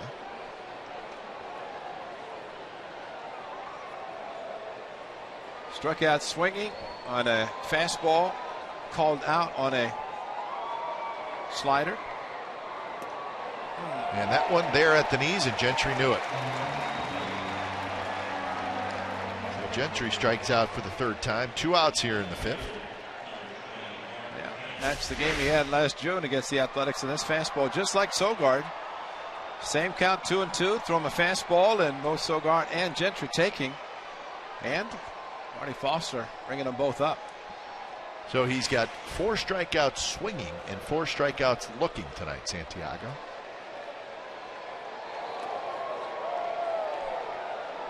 Canna, strikeout, and a fly ball to center field. 6 in a row retired by Hector Santiago. Yeah, Cap, you think about the 0 for 20. Put it in perspective. 80 at bats get you to 100. All you have to do is get 25 hit you in 250. Yep. I mean, I think for Craig Gentry, just getting that first one is going to be huge for him. Angels want Marty Foster to check. The first base umpire, Marty Foster, said, nope, I got it. No swing.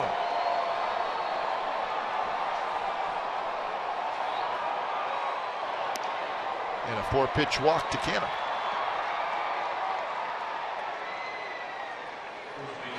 So 3rd walk issued by Santiago. He's thrown 89 pitches. Yeah, that's a good point because they're moving around, starting to get loose in the bullpens. They know it's going to be a bullpen game again. Pomeranz has done a good job after a very, very long and too many pitch for a 2nd inning. So here's Vogt. See if the A's can get a little something rolling with 2 outs. Vogt takes on the outside corner, first strike. Vogt has walked, and he has hit a fly ball to center field.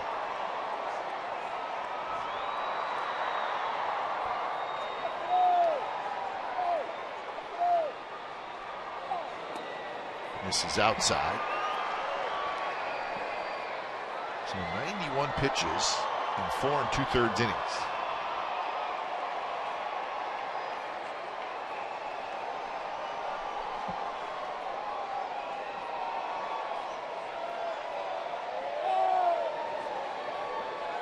Blocked by Iannetta, and Canna drifted off way too far, and he's able to just get back. He should have gone to second. If he's that far off, and got that secondary lead. They're on a 4-pitch walk and a ball in the dirt, and he started and then said, I better get back because he got to it pretty quickly, and Pujols slapped a big tag, knocked his helmet off, but Canna was safe, fortunately.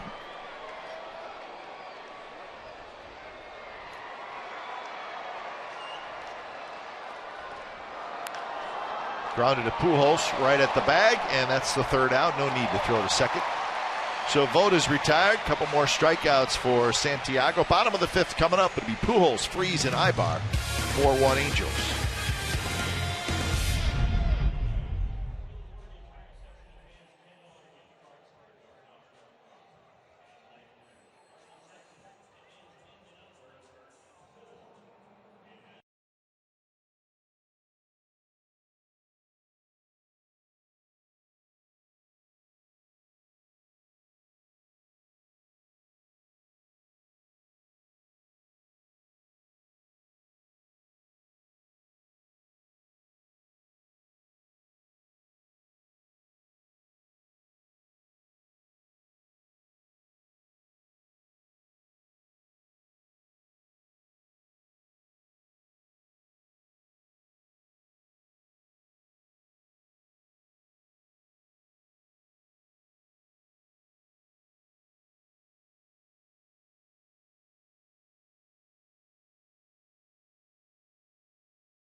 Chevron, Sonny Gray, and Jared Weaver, each making their fourth start. Weaver ERA over 6. So Gray and Weaver tomorrow for Game 3 of the series. 7:05 first pitch. We'll have it for you.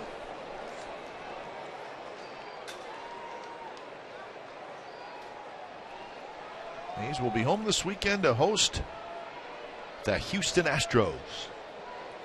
The first place Houston. That's right. The first place Houston Astros. Yeah, you got to clarify that. They're happy. I do. Give them their due. That's right. Very happy to be in that position.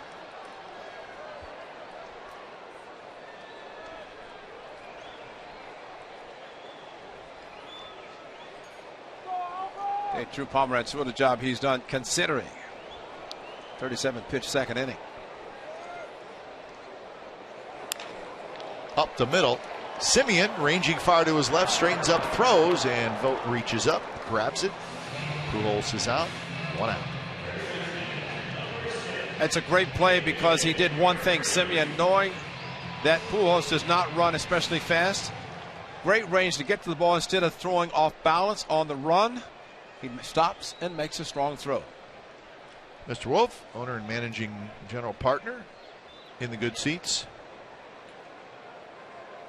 Enjoying the ball game tonight. And you know there's a disappointed former athletic sitting up behind there who's wondering, he said, when's he going to leave? Because I'm going to get his seat whenever he leaves. And that's that man, the guy you're talking about? John Blue Moon Odom. Moody's looking down at Mr. Wolf and saying, why are you there so long, Mr. Wolf? You are in my seat. So be happy in the second row.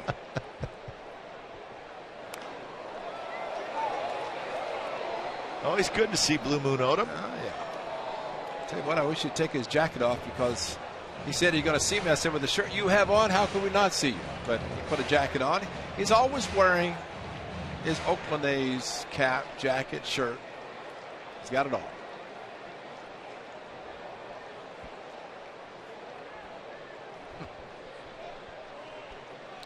Probably whispering in Lou's ear saying, got a couple ideas. Yeah. Freese fair into the right field corner. David Freese to second, and he'll stop there with a 1-out double. Pretty good job of hitting by Freese. And he's always been able to do that, and that's going to the opposite field. And breaking ball stayed back. got jamming on a fastball inside last night for a 2-run single. This with a breaking ball inside out. No chance for Vogt. And from the A's standpoint, just a little bit too much fair.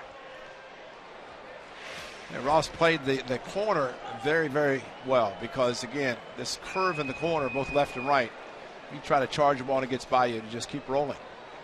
Similar to Kansas City, where the A's just left from the weekend series.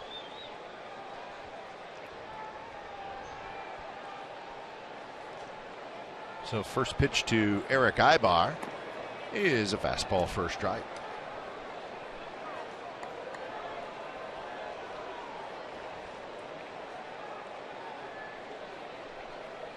Ibar, a base hit and a fly ball to left field.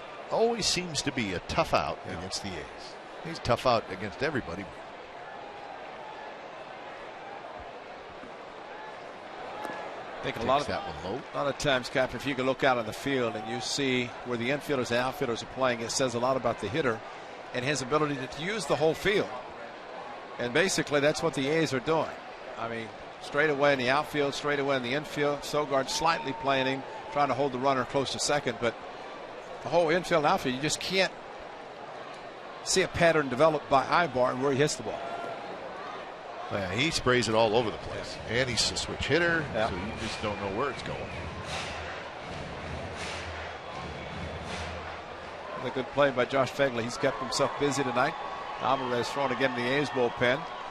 It's a pitch count at 91-92 coming up from Pomeranz.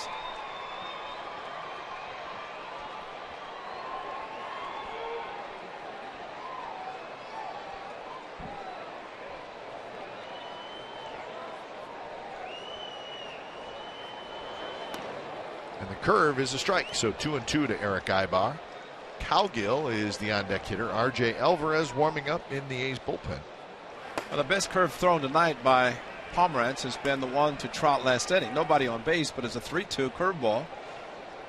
And that's the difference in Giovitelli and Trout.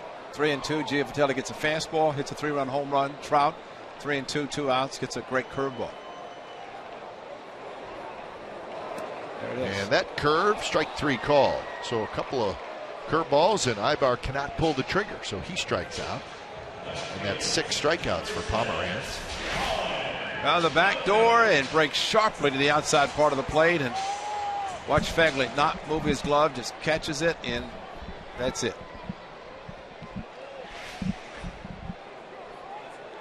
Yeah, that's a great curveball back door, because if he throws it inside, it's much easier for a right-hander to hit the ball. So here's Cowgill.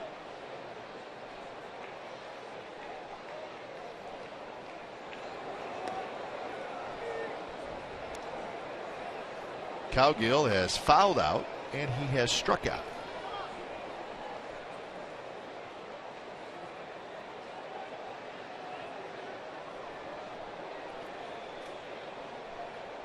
Cowgill did a good job for the Angels last year. And he hits this one in the air, right center. Gentry tracks it down, side retired. So Freese is stranded after the double, and we're moving to the 6th inning, 4-1 Angels.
A's Baseball on Comcast Sportsnet California is brought to you by Prism. Now your team can collaborate at a whole new level with video walls from Prism. Learn how at Prism.com.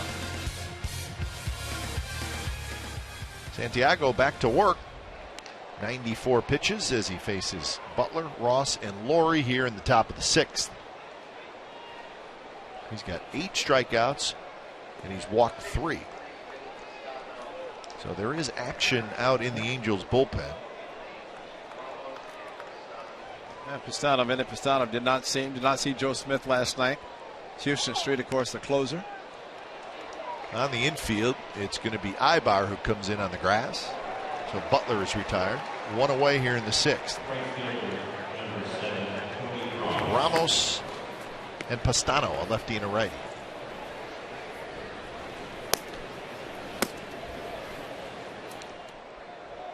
So Scioscia's going to have 2 guys ready if Santiago gets in trouble. Faces Cody Ross. In Santiago's first 2 starts, he threw 100 pitches and 103 pitches.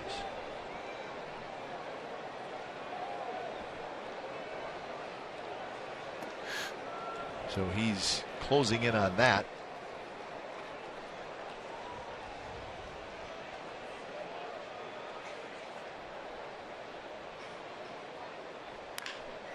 That one's hit hard to left, right at Cowgill. So Cody Ross has done that a couple times tonight. Cody's 0 for 3. The thing with Santiago, Ray, he does not mess around. He's a rock and fire guy. He gets the ball back, and he's pretty much ready to go. I think that's the way all pitchers should be. They have, there's supposed to be a rule of 12 seconds with nobody on base. Pitcher's supposed to deliver, and Santiago's in that category. You know what you're going to do. You're in shape. Your arm's fed. You're going to throw so many pitches. Get the ball and throw. Why wait around? Backhanded, Freeze straightens up, throws in time on a close play to get Laurie, and a very quick inning for Hector Santiago. Bottom of the 6th coming up. It's 4-1. The Angels lead the A's.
The 2nd inning, it looked like it's going to be a great double play, and it started. He was called out at first. Hey, he's back in the dugout. No, let's challenge it. He's safe, and a base hit by Ionetta and a 3-run home run by Giavitelli. That's it, Giavitelli.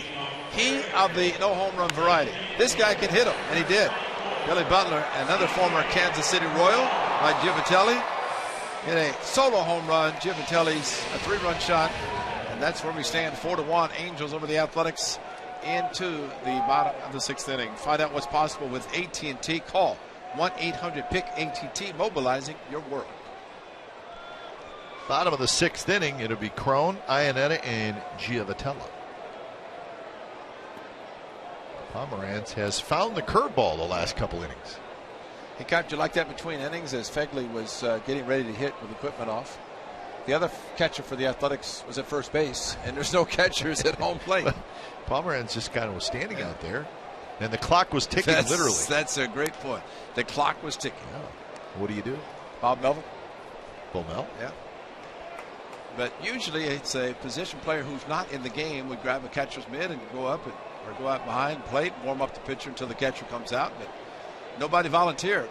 I'm sure that will be a subject of conversation sometime. Usually they don't like to see the pitcher standing on the mound waiting to throw to nobody. Stevens at first tonight after catching. His first game tonight at first base. And of course last year all he could do was play first and the outfield. See, Bob Melvin's smart. Former catcher. He said, I'm not going to go back behind the plate and warm up the pitcher. I don't blame him. I don't either. 2-2 the count to Crone, who has reached on a fielder's choice and scored a run. And of course, he was the runner that, well, the call was reversed, the highlight we just showed you.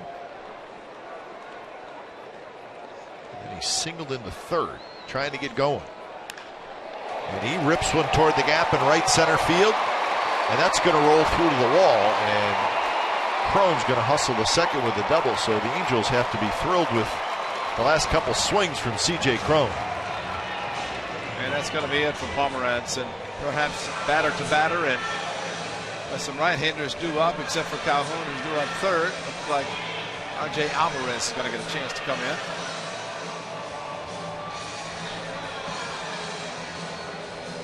So when it's time for change, think Speedy Oil Change and Tune-Up. It's your oil change, tune-up, and smog experts. Here comes R.J. Alvarez.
OG t-shirt.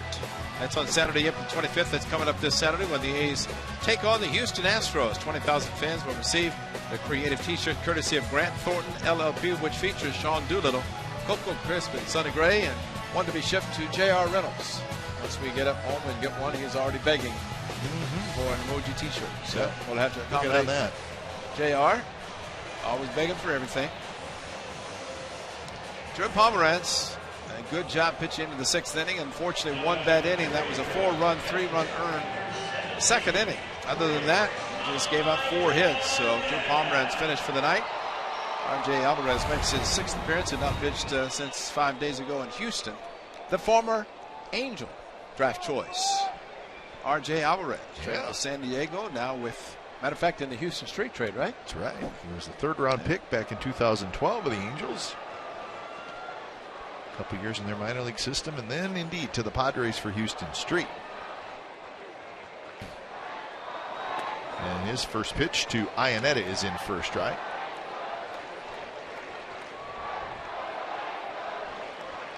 So he was traded from the Angels to the Padres on July 18th. So last year at this time, he's thinking, I'm going to be a big leaguer with the Angels. And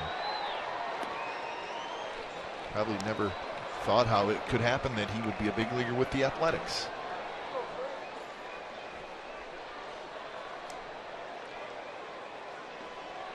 I met RJ's father, whose name is Roy. I said, Roy? And he said, yeah, that's RJ's first name, Roy. So that's what the R stands for. So his father in Houston visiting him.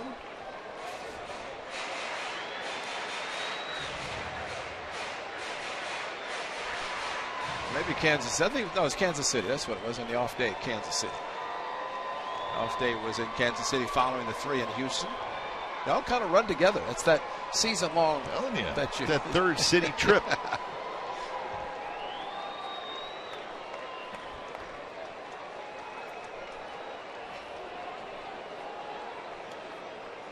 Two and 1 the count to Iannetta. He flips a little slider in there for a strike, so 2-2. A good slider. Of course, he's always had a good fastball, so there's a slider that's working well. He's also shown a very good changeup. So nice to throw the mid to upper 90s fastball, but being able to throw a slider and a changeup gets the hitters off nothing but the four-seamer. That slider down and away. So now it's a full count. Cron led off this inning with the double. That knocked Pomeranz out of the game.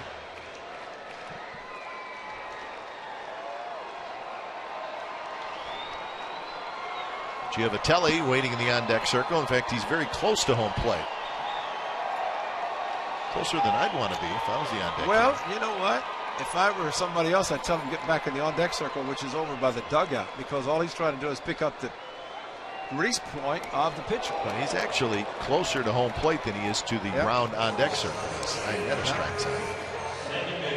And really, that's where a catcher, if you can notice it, was standing behind him. But good fastball painted the outside corner by Alvarez. But hitters will do that if they are trying to pick up the release point of a pitcher. The more or the closer they can get to home plate. They see Calhoun over near the on-deck circle. That's by the dugout.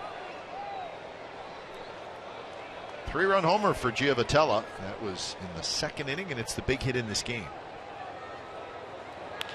And he lines one to left. That's a base hit. They're going to wave Cron home. Here comes the throw to the plate. One hop throw. Tag. Not in time. Now Bob Melvin's going to come out and take a look into the dugout. Adam Roden is going to try to determine if he got past the slide. We shall see. Got him on the back, the hand. They called it late, and usually in a play like that, should not wait until the guy's already slid past the dirt onto the grass.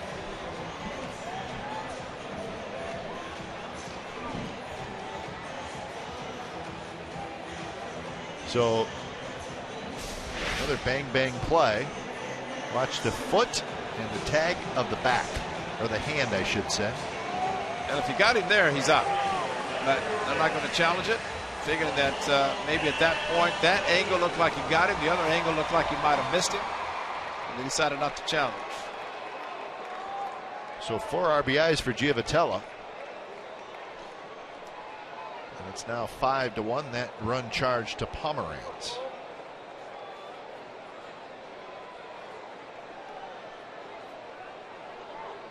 Here's the top of the order in Cole Calhoun. Well, whatever Giavitelli was doing, standing where he was, must have helped. So watch the left hand.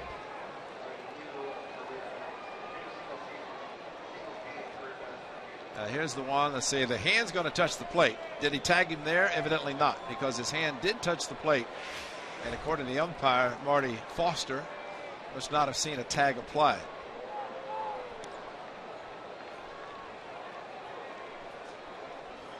So Giavitelli came in the game with 3 RBIs for the season. He's got 4 tonight. So big night for the second baseman. It's 9 hits now for the Angels. The A's have just 3.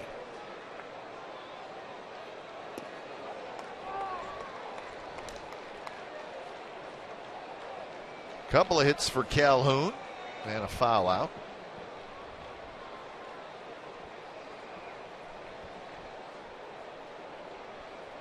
Mariners still leading the Astros 3-1, bottom of the 6th. Up in Seattle. That's the only game in the American League still going on, except for this one. That interleague game is still being played, with the Rangers now leading the Diamondbacks 5-1 in the bottom of the 8th inning.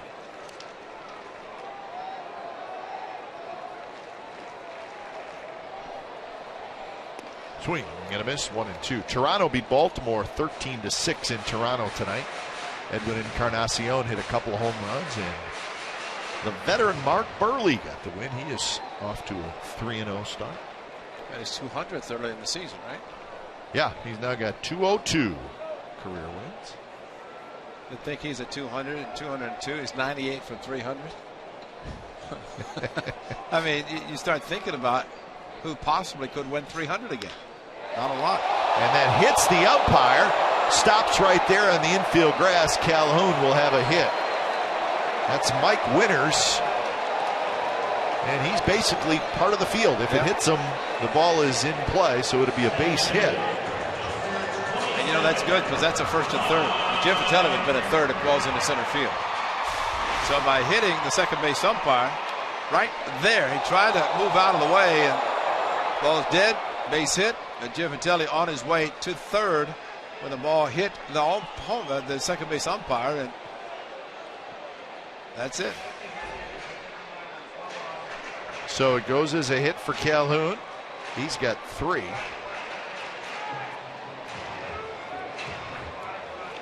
So 3 hits in the inning, and here's Trout.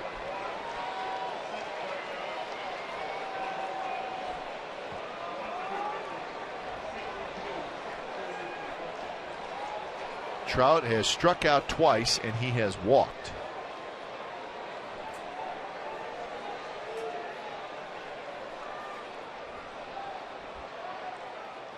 First pitch to the backstop, and the runners move up. So it'll be a wild pitch. And boys, he kept running on Fagley. Fagley's done a great job blocking, breaking balls from Pomeranz on the dirt. Watch this ball take off and just overthrew it. Did not come back. Kept running, and really no chance for Fagley to get it. And they're going to put Trout on to face Pujols.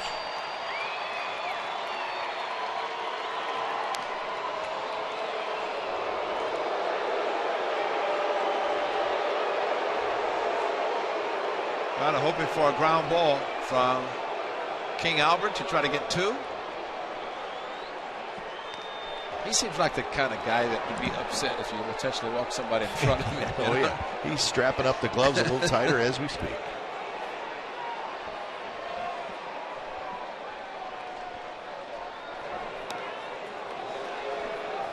So Trout walks for the second time.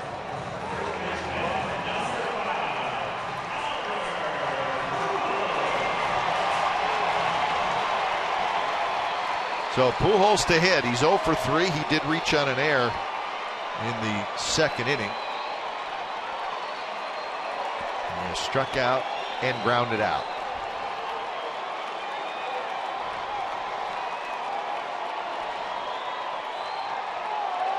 So 0 for 3 tonight, 2 for 7 in the series.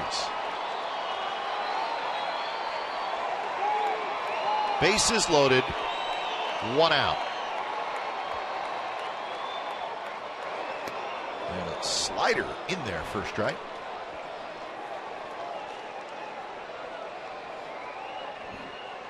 Giovatelli at third, Calhoun at second, Trout at first. So big time speed out there for the Angels.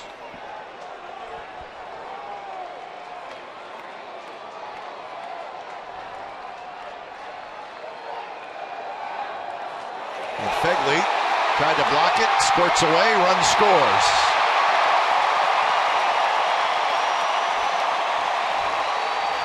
So that makes it 6-1. Everybody else moves up.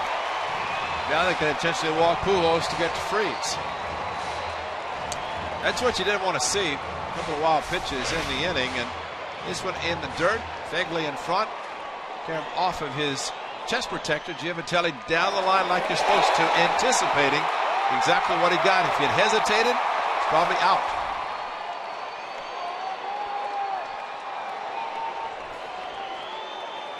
So 2 runs in, and they're going to go at Pujols. The count is 1-1. Infield comes in.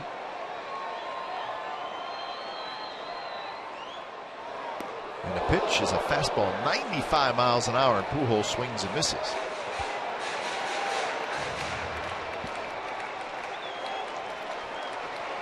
So now Alvarez ahead in the count.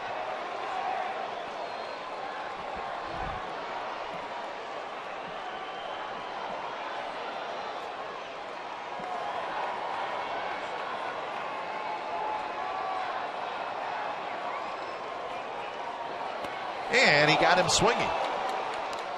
Stayed with the heater, 95, so a big strikeout for Alvarez. That was big, and maybe he just felt if he could throw the good fastball, he could do exactly that. And he was able to accomplish it. And slight cut maybe on the fastball, but got the job done. Just think what might have been had the wild pitch not occurred, especially get the strikeout. So here's Freese, who is 1 for 3. Strikeout, fly ball to left, and a double.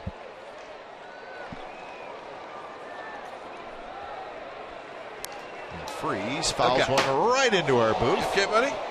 John Reynolds, our stage manager. Just knocked your headset off. Just checking on you. Is okay, and we're happy about that because it just dented the wall right behind John. But also, Karen came back and hit him. Why? Why? Glad he's all right. JR and Ray don't always get along. We do come here 3 times a year, and they argue a lot, but I think deep down they like each other. Line drive, base hit. 1 run scores. Here comes Trout. He'll score, and the ball scoots away from Gentry. Freese hustling to second. He's in there, and it's 8-1. So Freese singles home a pair with 2 outs. He's going to go to second on what should be an error on Gentry. Well, great opposite field hitting again. A hanging breaking ball. Saw him take the breaking ball down the right field line off Pomeranz. And really there was not going to be a chance to throw out Trout, who was going to score. And by missing the ball, it's an E8 with Freese going to second on that. It's pretty good hitting by David Freese.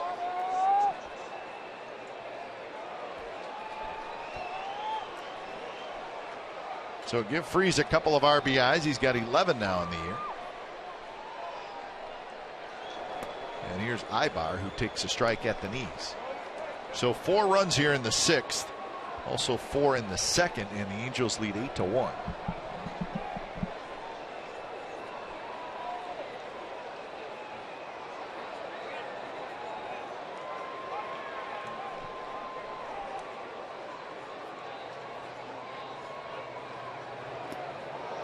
So 0-2. I got to tell you, Ray, seeing that foul ball come up here, I will never, ever, ever try to catch one of those coming in the booth. Well, I was concerned about JR because it went past him, but hit him off the back and then hit his head. That's what I was concerned about. You want to talk about coming in hot. Yeah. Oh, my goodness. Well, he got out of the way, He's but okay. It was the carrot. I mean, yeah, that's a dent. That could have been your head, man. So we're happy that JR got the rebound. He's okay. Yeah, that's what I was concerned about. 0-2 to Ibar. Just got a piece of it. There it is, right there.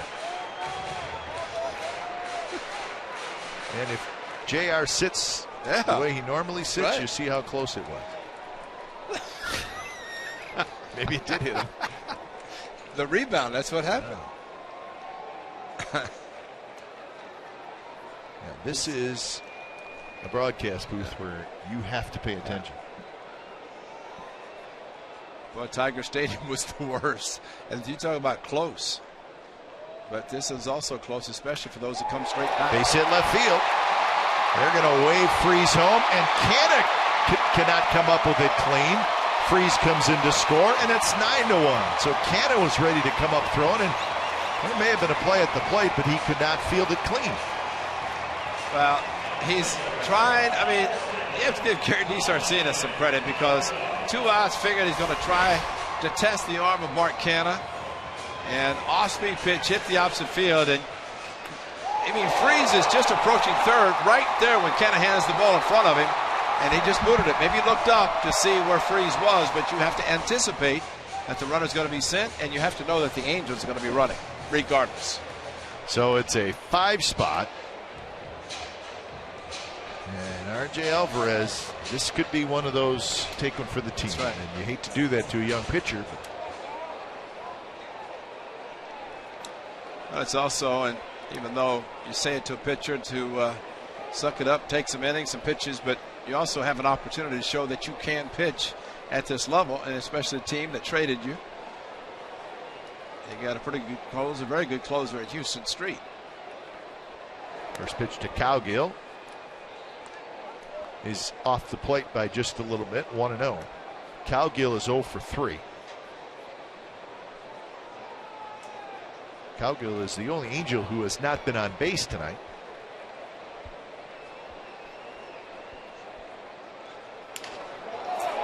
Rolls this one right side. Sogard will get a glove on it, and Ibar's going to try for third. The throw, and the throw gets away. Ibar gets up. He's going to try for home. Here's the throw. That's late. It rolls to the backstop, and now Cowgill's going to try to score, but he thinks better of it and goes back to third.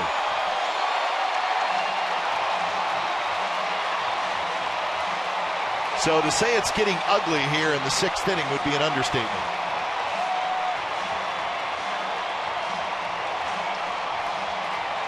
Wow. And just as you said, that Cowgill broken bat, Sogard to the outfield, quickly getting it back to second to third, gets past Lowry, on to score is Ibar, throw to the plate, gets past Fegley, on to third goes Cowgill. Alvarez backing up, fortunately, otherwise Cowgill's going to score. So Cowgill ends up at third.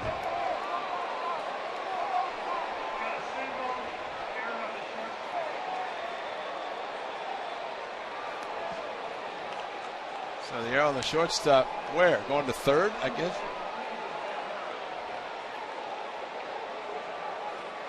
Well, I have, it can't. Well, Sogard threw the ball to second. He threw to Simeon. Simeon's right. throw to third got away. So Right. there's the E6. Right. But the question is, what about Lowry's throw to the plate? A lot.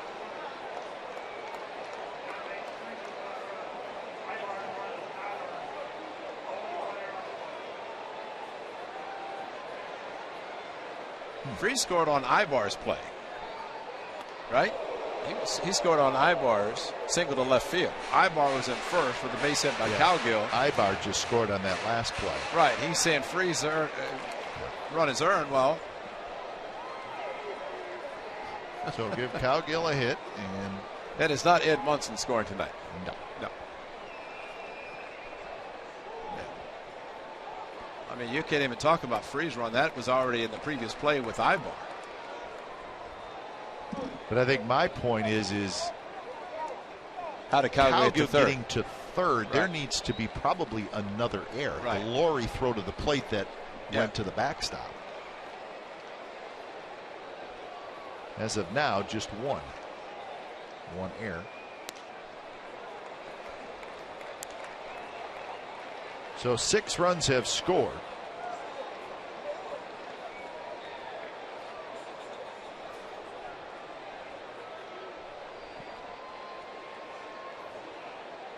So 3-2 the count.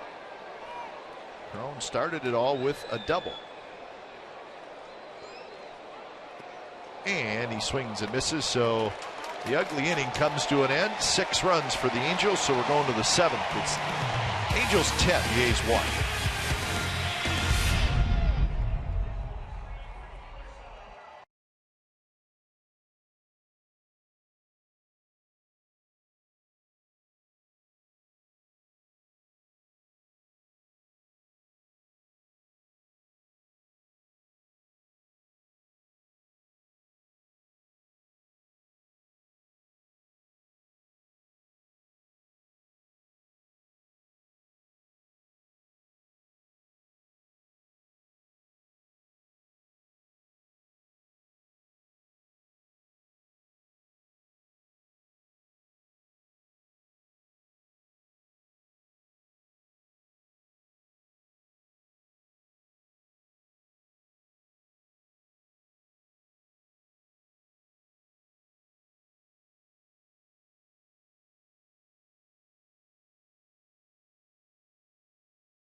It's brought to you by Toyota.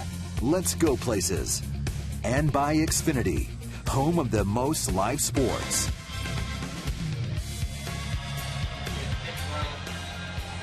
So the Angels busted open with that 6th spot in the 6th. It's 10-1, top the 7th. And there's going to be a new pitcher for the Angels when it's time for change. Think Speedy Oil Change and Tune-Up, your oil change, tune-up, and smog experts. And it's Vinny Pastano, right-hander, acquired from the Indians last August. He was loosening up to come in a 4-1 game. And so since he was loose anyway.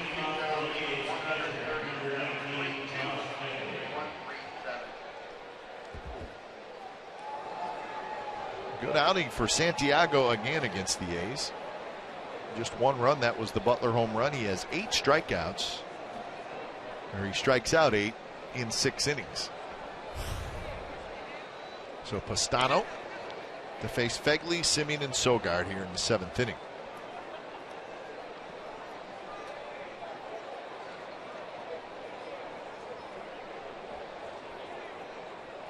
Fegley had a base hit, and he is grounded out to short.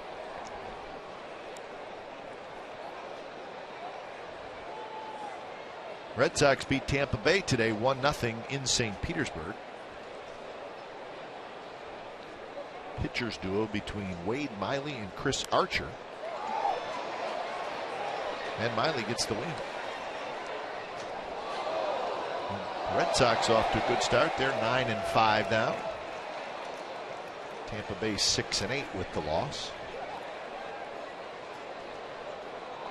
If the Red Sox can pitch a little bit, they should have a pretty good team because it's a good lineup. Another foul ball by Fegley. Yankees beat the Tigers 5-2.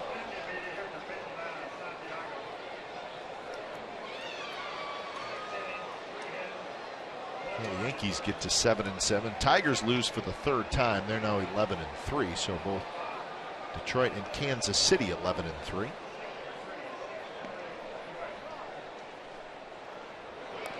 Up and in, 3-2.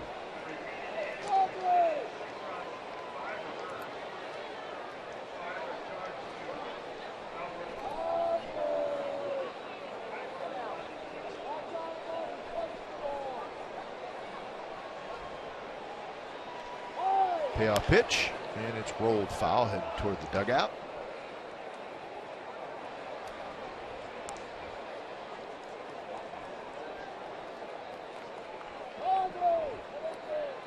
Still 3-1 Mariners over the Astros, top of the 8th.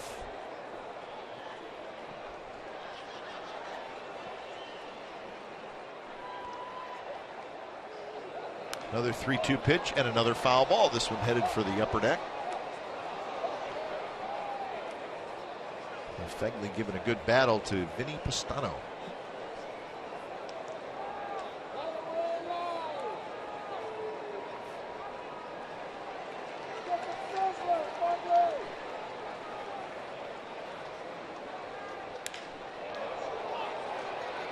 Left center where Cowgill is in, over, and he's got it. So 1 out here in the top of the 7th inning.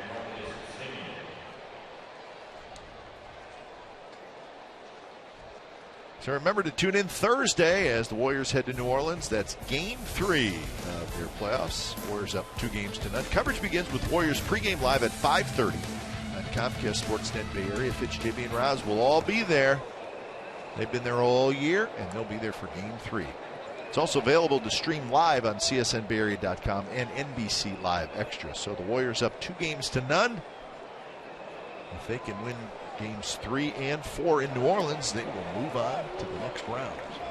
Well, we'll worry about Game 3 first.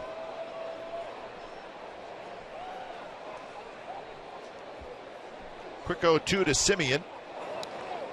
Sweeping slider from Pastano. Simeon a walk and a strikeout so far.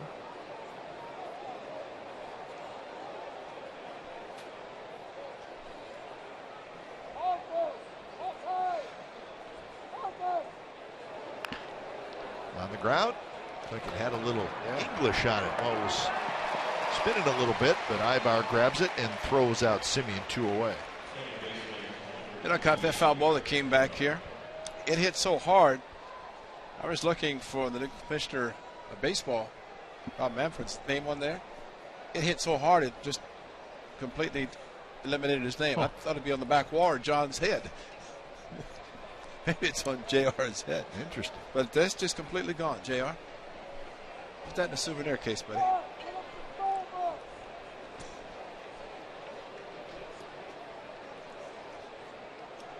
Two away for Sogard.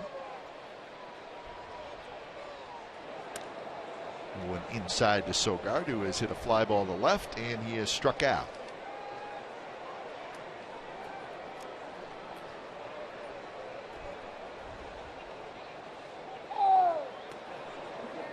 Sogard taken all the way, it looks like. Thought a couple years ago Pastano was going to be kind of a mainstay in that Indians bullpen. He had a couple really good years for the Indians. 2011 and 2012, he was a workhorse. Well, you think about the two acquired from the Indians. One signed a free agent, Joe Smith, who's still in the bullpen. Similar deliveries, both Pastano and Smith. Smith given a long-term contract as a setup man. Might see him in the 8th inning just to get some work in. And Pastano started having some elbow problems in 2013 and just has not been able to get back to form, and then was traded in August of last year. Trout back.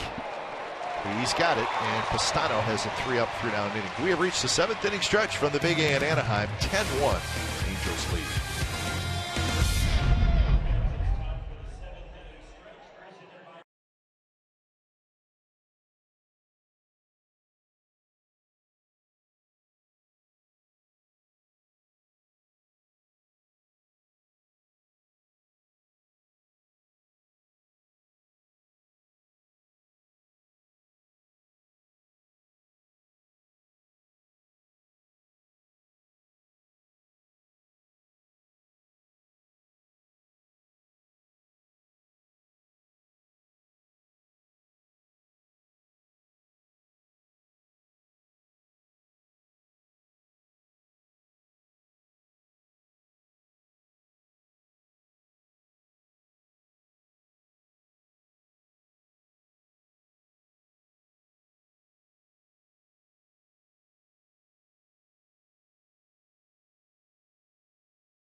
All right, thank you, Feldy. Alvarez back out there for the bottom of the 7th, hoping to have a little bit of an easier inning than the 6th. First pitch to Iannetta is a swinging strike.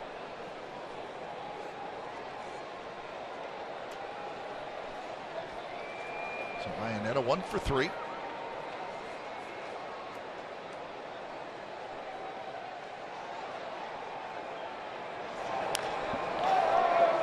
And 35 pitches now for Alvarez. And one of the biggest hits of the game happened to be off the bat of Iannetta, following the challenge when he got a first pitch base hit up the middle and kind of set the tone. Gentry to move to left field, fold in center. McKenna's out of the game. So Fold is hitting in Canna's spot, which is second. And Iannetta gets That's spun out of the way. Take that back. Canna is now at third. So it's Laurie who's out of the game. Stand corrected.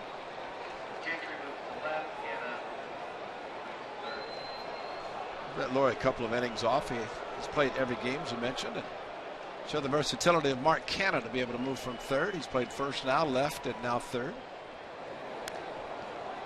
Cue foul.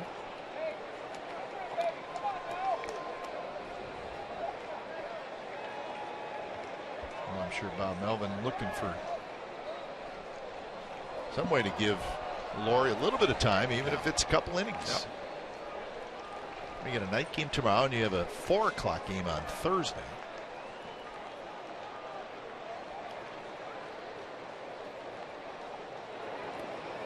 Blocked nicely by Fegley. A's will have an off day on Monday.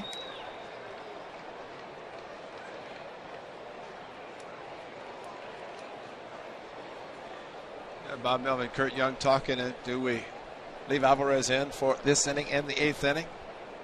37 pitches for the right-hander. He's not thrown more than 18 in his previous appearances this year.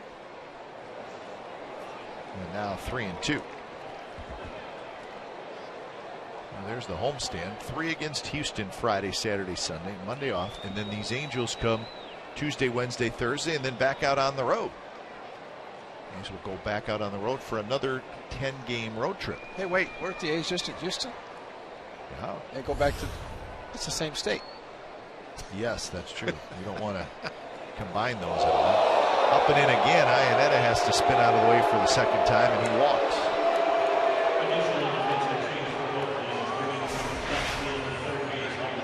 Well, that's called kind of leaning towards the outside, you know, kind of diving. And when you dive and you get a fastball in, it seems like it's coming right at you. But, you know, if a hitter just kind of that approach where he went straight with his foot makes a big difference. Yeah. But that front foot heading towards second base or right field, that's called diving, looking outside, and the pitch up and in. Of course, you get that impression.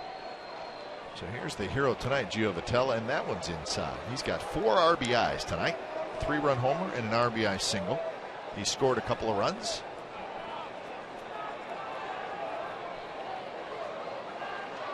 The A's do have some open activity.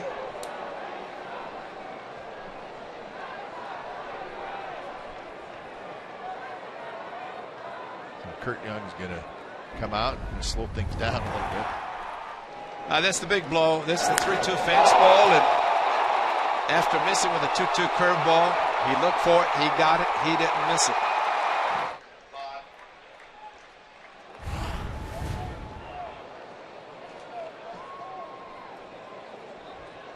So Alvarez will stay in 41 pitches. Abad starting to loosen up.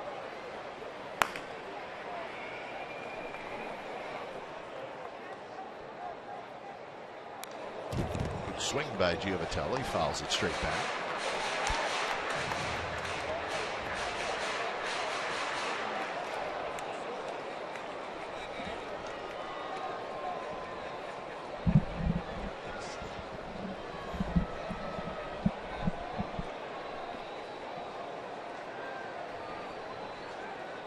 Iannetta, the runner at first, not being held on by Vogt, and in the dirt again. Fegley's getting his workout in.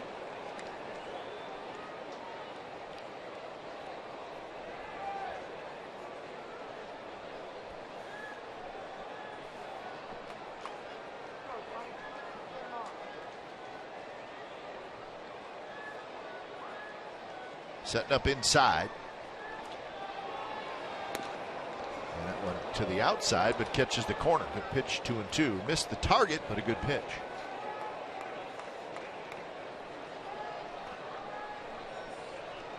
Rangers trying to wrap up a win. In fact, it looks like they just did. Rangers 7, Diamondbacks 1. That's a final.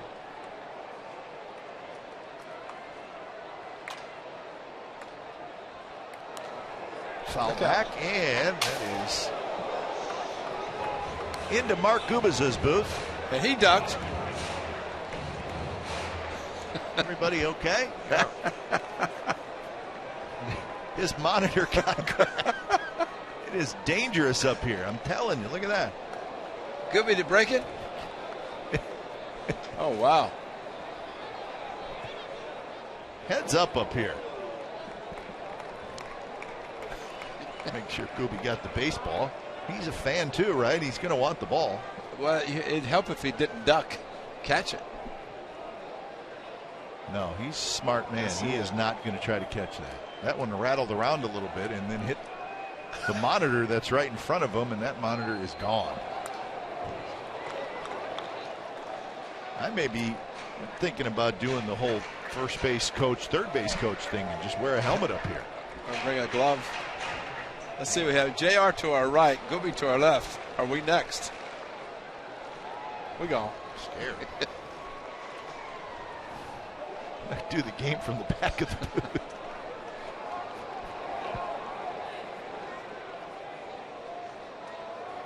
Three-two, misses inside, and Giovatelli walks. And Bob Melton's going to make a change, but here's the foul ball. Look out, Mark Gubicza. Turns off the back, past Gubicza. It's the monitor. Monitor history. That's a late move. Other guy grabs the ball. That was you. So we got a pitching change. Tough outing for RJ Alvarez. When it's time for a change, think Speedy Oil Change and Tune-Up. Your oil change, tune-up, and smog experts. Abad coming in.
The accounts and descriptions of this game may not be disseminated without the express written consent of Athletics Investment Group, LLC.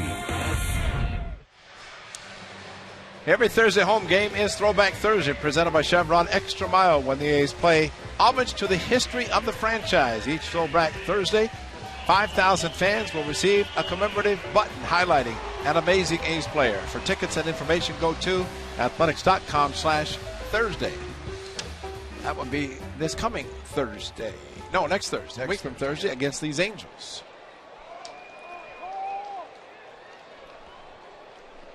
So Alvarez, tough outing.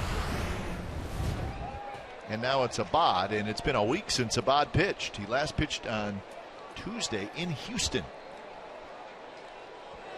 And he faces Cole Calhoun, who has a big rip. Calhoun is 3 for 4. He's scored twice, so he's done his job from the leadoff spot.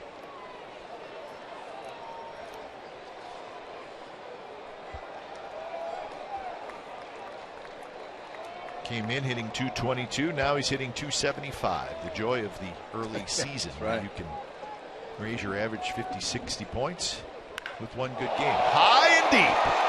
Right center field, hit a ton. Gone.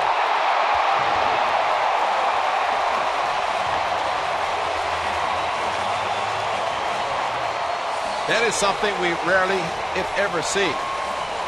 Abad giving up a home run to a lefty.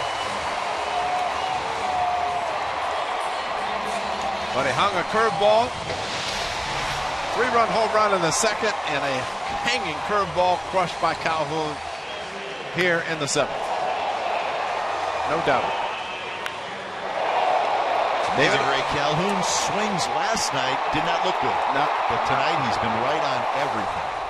That brings up the David Ortiz home run last year in extra innings that he hit in left center at the Coliseum. But tonight, a couple of walks by Alvarez. That's his 4th hit of the night. And here's Trout. And Trout pops it up behind home plate near the A's dugout. And Fegley reached, couldn't get it. He had enough room.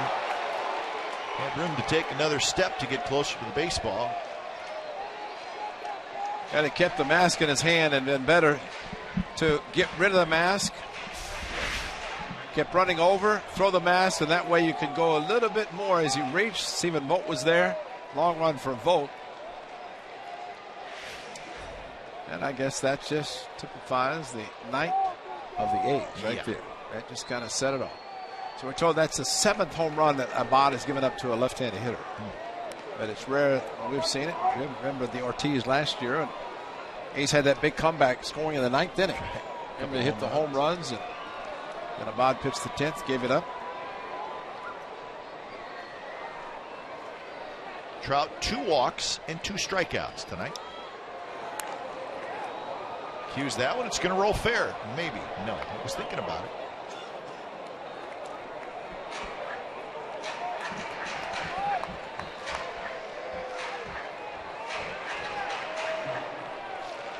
So 14 hits for the Angels and 13 runs. Last night they got just 5 hits in the whole game. It'd been nice if this had happened on Thursday. And the A's were leaving town. Of course, the Angels will be at the Coliseum next week, but you do not want to wake up this sleeping offense, and tonight they have awakened a little bit.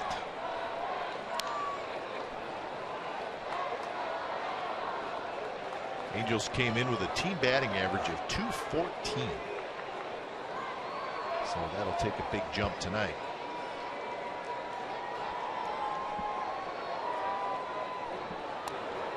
Outside now 2-2 to Mike Trout.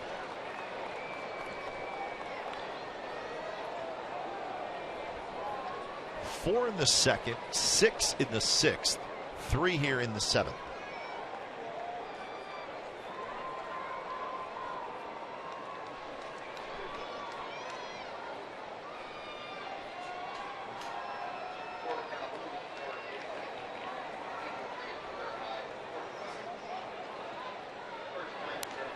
Fouled straight back by Mike Trout.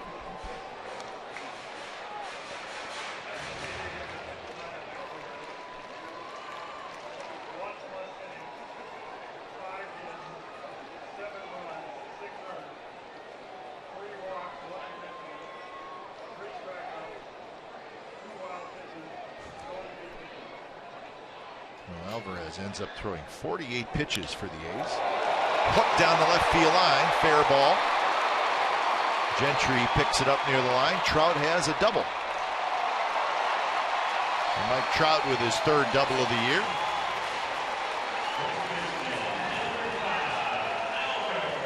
So nothing can slow down the Angels tonight. That was not a terrible pitch, but Trout just kept his hands back.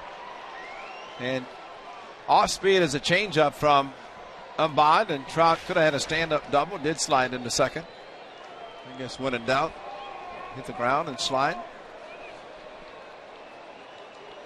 So here's Pujols. 0 for 4 with a couple of strikeouts.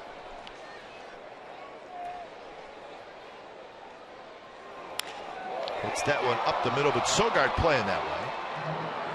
So Pujols a hitless night. Trout to 3rd.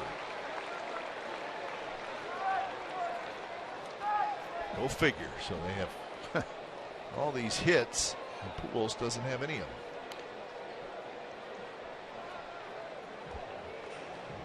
15 now to be exact.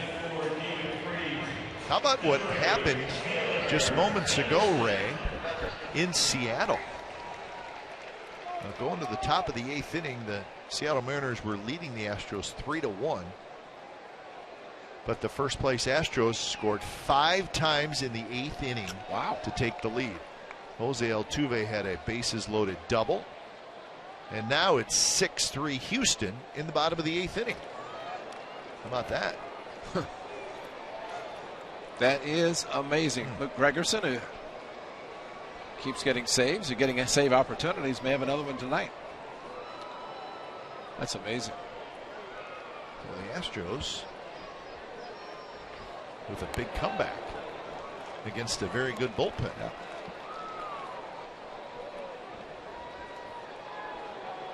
Pinch hitter for Freeze in this bat, Taylor Featherston. As we saw in spring training, still looking for his first hit. He's 0 for 5. Good numbers Josh Hood put up there. So Featherston in for Freeze.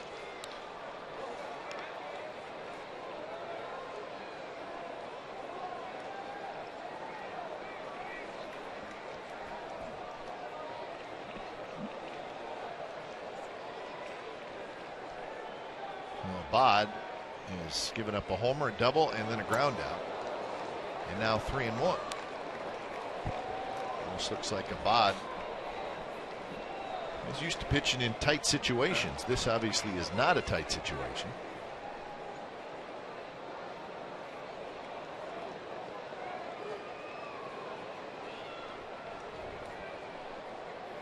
So 3-1. Right field. Ross toward the corner, and he's got it. But plenty deep to get Trout home. And that is run number 14 for the Angels. Featherston with a sacrifice fly and an RBI.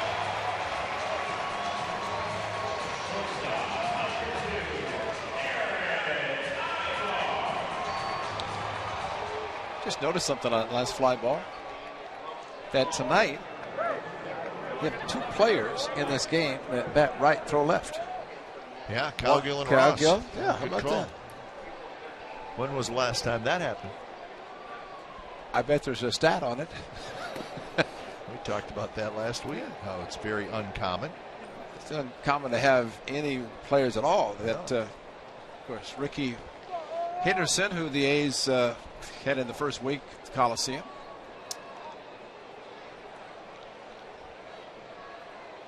Ibar is 2 for 4.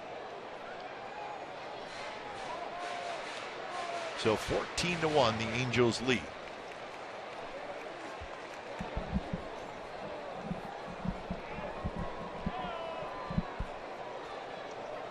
Ibar, a couple of singles. Scored a run, knocked in a run.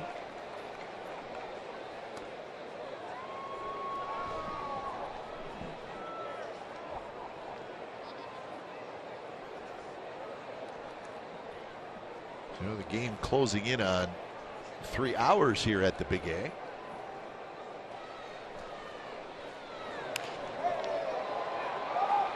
Left center shallow, but Sam Fuld is going to get there. He does. Side retired. 4 more runs for the Angels. 3 of them coming on Cole Calhoun's 3-run homer. 14-1 after 7.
MLB.TV Premium, the #1 live streaming sports service, is celebrating 13 years. Watch every out-of-market game live or on demand in true HD on over 400 mobile and connected devices.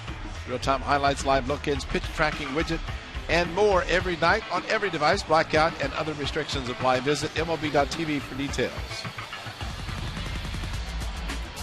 14-1, the Angels lead. When it's time for change, think Speedy Oil Change and Tune-Up, your oil change, tune-up, and smog experts. Cam Bedrosian comes in. He was just called up today. Angels, after 6 innings out of their bullpen last night, needed an extra arm. So Bedrosian gets called up, and he's in there. Taylor Featherston stays in the game at third. He pinch hit.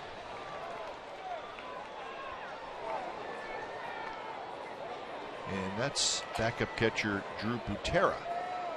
So he's at first. There are your changes. Bedrosian on the hill. Featherston at third. Butera at first. And it's the top of the 8th inning. Gentry, Canna, and Vogt against Bedrosian, who we saw a little bit last year. Angels are very high on this young man.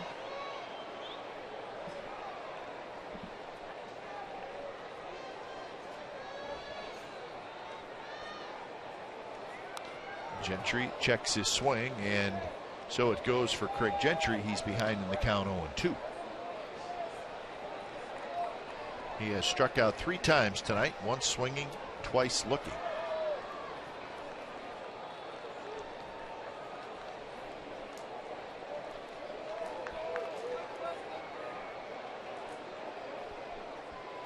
Curve. Strike 3 call. So Gentry strikes out for the 4th time, and that's the first out. Big overhand curveball, 0-2, perfectly thrown, and freezing Craig Gentry just started to pull, could not pull the trigger, and tough night for the A's outfielder.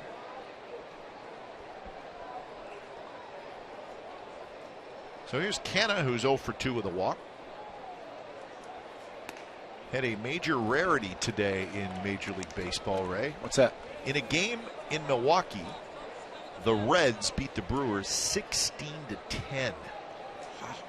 And there were 3 grand slams hit in that game. Ibar, nice play, spins, throws, and throws high, and Canna's aboard. It's great hustle by Canna. Great hustle. Get a hit out of it. That's a great job of hustling when you're down as much as the A's are in this game. And hustling down the line, forcing Ibar to hurry his throw, and he made a bad throw. Drew Butera, the catcher first baseman at first base, had to jump, made a nice play to keep the ball from going past him, tried to make the tag, could not. So Canna with the hit, and here's Vogt. So that feat in Milwaukee, the 3 grand slams in one game, it's only the 4th time in Major League Baseball history that 3 grand slams have been hit in one game. Not by the same team necessarily. Tonight, Jay Bruce and Todd Frazier hit them for the Reds, and Elian Herrera did for the Brewers. The Yankees, a couple years ago, Rich Harden started the game. The Yankees did that themselves. I think they hit 3, Kay. Was it 3 or 2? I think it was 2. Russell Martin, Cano. Really? And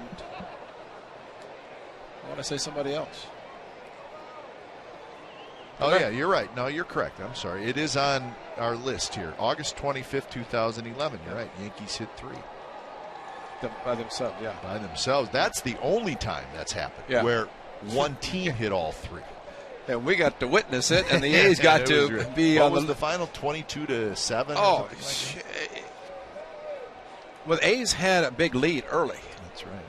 And Rich Harden started the game. And then I was trying to forget that day. It was a getaway. Well, I forgot, too. Delaire brought it up. It happened in 1986, 1987, 2011, and now here in 2015. And you know what I say? I think the bullpen ended up giving up all those slams. Probably. Yeah, because it was, wow. And you know who started? I think Phil Hughes started it. Phil Hughes got a because that was a 22 runs, and he ended up not being able to go. He did not get the win. He did not the decision. Wow. Yeah, that's some terrible lines for a pitcher who was not on the receiving. Somebody in the bullpen got the win. Yankee Stadium was small that day.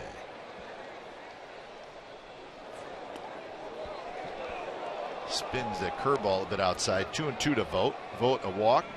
Fly ball to center and a ground out. 22 to 9. Yeah, that's right. 22 to 9.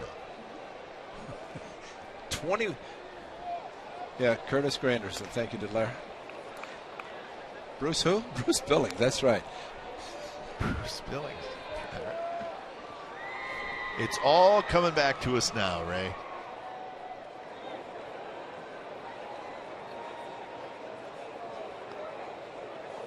Vogt wants timeout. Billy Butler waits in the on-deck circle.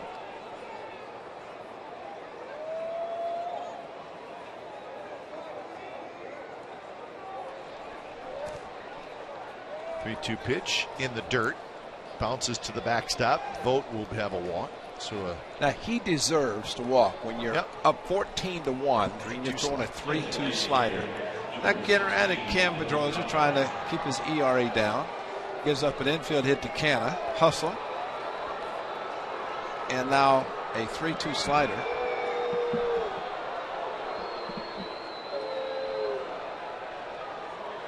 So Butler will hit. Butler's had a good night. Single, home run, and a pop out. So his home run was in the third. It was his second of the year. Remember the 3-2 fastball that Brett Laurie got from Santiago in the fifth? That was a fastball saying, here, hit it. That's when it was a 4-1 game. But in defensive relievers who come in, they're pitching one game. And it's just like Tony Sipp when Springer robbed Leonis Martin. That's a 4-run spot in 2/3 of an inning if he doesn't make the play, and it's a very high ERA that's very hard to get it down in respectability to respectability with not that many of appearances. Butler drives on the right field, hit well, but Calhoun grabs it. So Butler, another hard hit ball, but into the glove of Calhoun. So 2 outs here in the 8th inning. There's Cam Bedrosian's father, Steve Bedrosian, longtime major leaguer. Cy Young Award winner in 1987 was Steve Bedrosian. And Ike Davis's father, Ron Davis, with the Yankees, a relief pitcher. Steve Bedrosian started with Atlanta, had some big years in Philadelphia, then went to the Giants for a while, and then the Twins.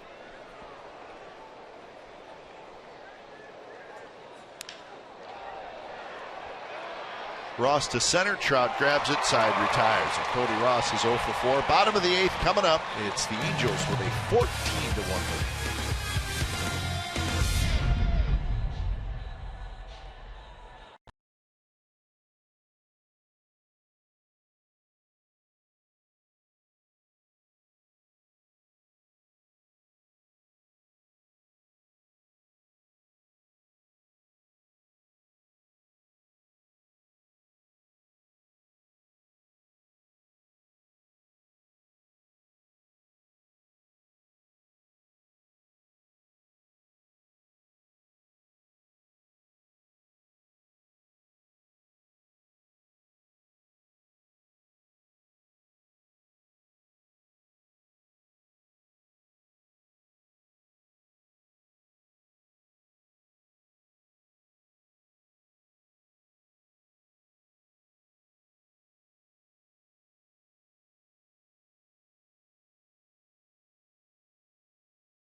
All Angels tonight. They got 14 runs on 15 hits. A's have 4 hits and 3 errors. Home run for Butler. All kinds of big hits for the Angels tonight. That's about all we can say. Although we do have something interesting that's happening. The A's have a new pitcher. I put him in red because he's a position player. Ike Davis is going to take the hill. You know, John Reynolds pretty smart over here saying you think it's time this early in the season to have a position player. And I didn't think so, but maybe the skipper walked up and down the dugout, said any volunteers, and they all jumped up and said, yes, me. So Ike Davis, he's not even going to pitch out of the windup. Go straight out of the stretch. So his dad, Ron, was a pitcher. That's right. Relief pitcher. So probably got a little idea. Facing Cowgill. Little slider. So if nothing else, brings a little levity to the game. 86, right? That's good. 86 miles an hour with a little cut action. Yeah. This is so hard on hitters when they see a position player doing this. 88. Well, you might as well try to have some fun out of it. It's been an ugly game all around.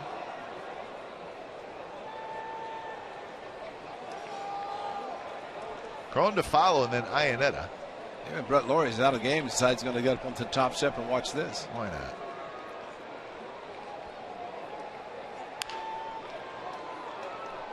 Nice play by Canna. Throws in time.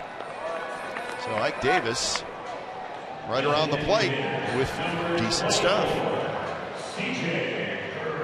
I'm good, man. Look at me. I'm good. High cutter, and Colin Cowgill did get one hit to right field his last at bat. Nice play by Canna with a strong throw.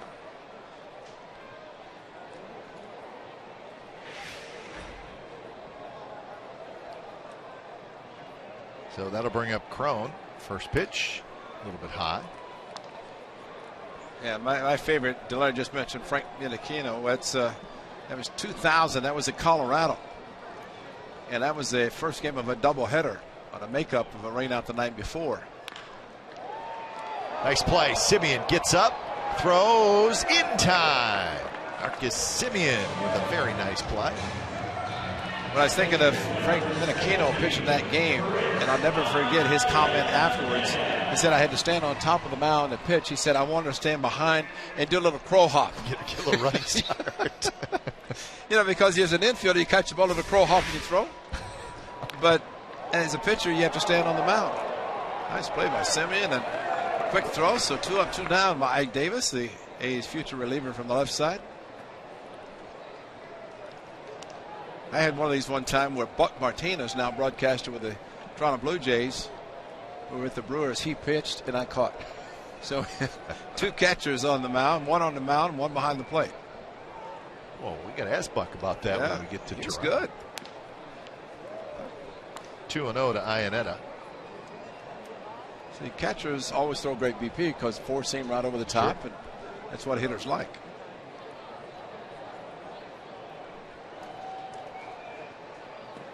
Good pitch there at 88 miles an hour. He's actually throwing the ball pretty well.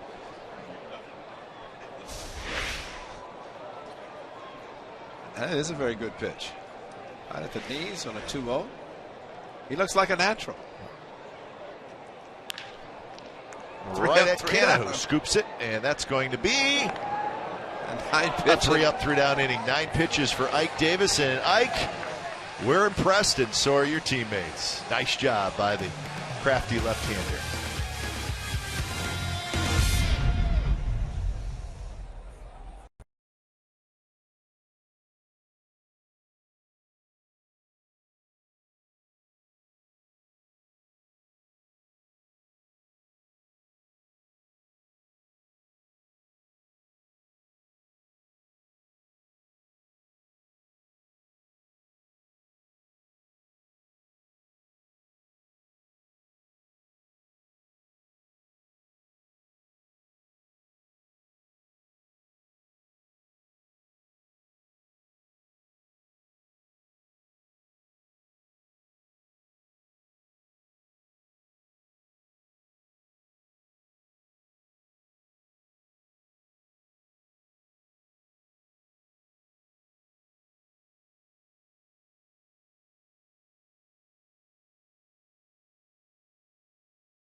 Young man, Johnny Givitello.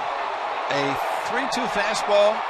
And remember, this was after a challenge in the second inning by Mike Scioscia on a double play ball called out initially, challenged. And basically, Givitello got a chance to hit. A couple of runners on base, and that's the difference in the game. 3-0 at that time, big 3-run home run. And of course, the Angels have added on plenty. So, ninth inning, Fold, Fegley, and Simeon against Cam Bedrosian, who's out there for his second inning of work.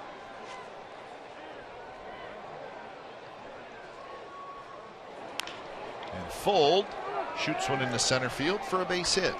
Hit number 5 for the A's.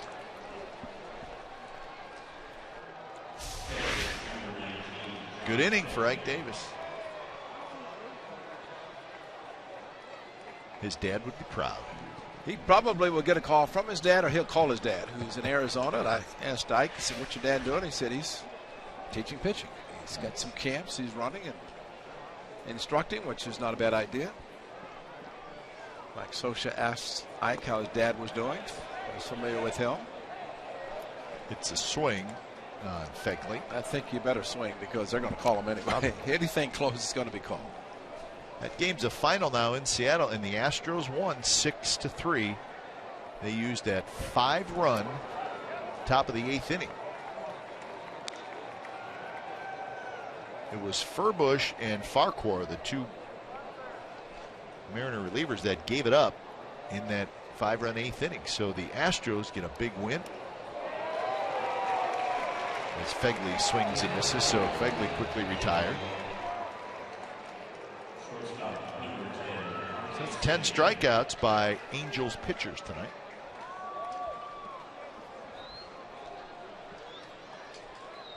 Well, the Astros now 8-6 with that win.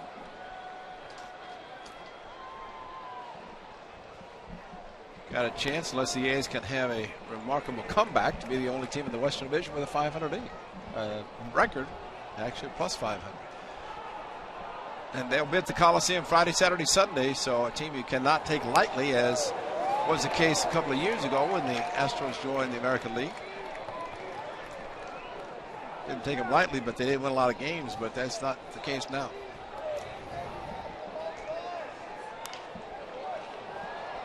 Oh, 2 to Simeon.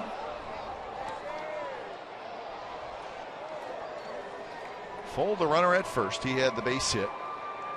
Remember, A's Postgame Live coming up right after the game, and then we'll be back with you tomorrow night for Game 3 of this 4-game series.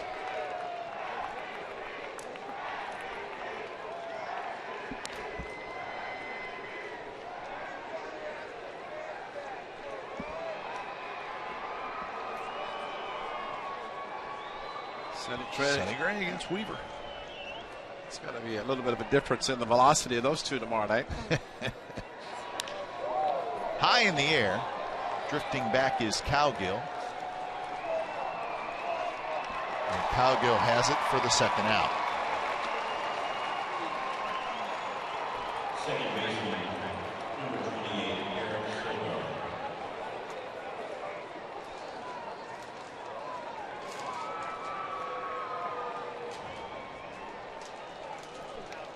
Joe Sogard, the final hope for the A's, as he hits for the 4th time. He's 0 for 3.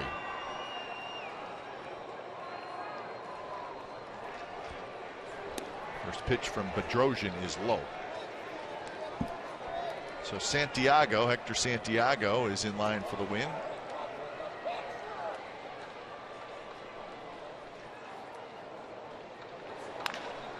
One hopper right to Gene Vitello. And that's the ball game. So it was all Angels tonight as they come out swinging the bats. They've struggled offensively in the early going, but not tonight.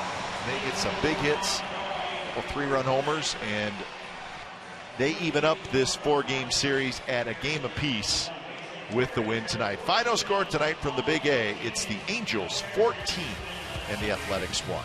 You've been watching A's Baseball on Comcast Sportsnet California. Don't go away. A's Postgame Live with Brody Brazil and Bip Roberts starts right now.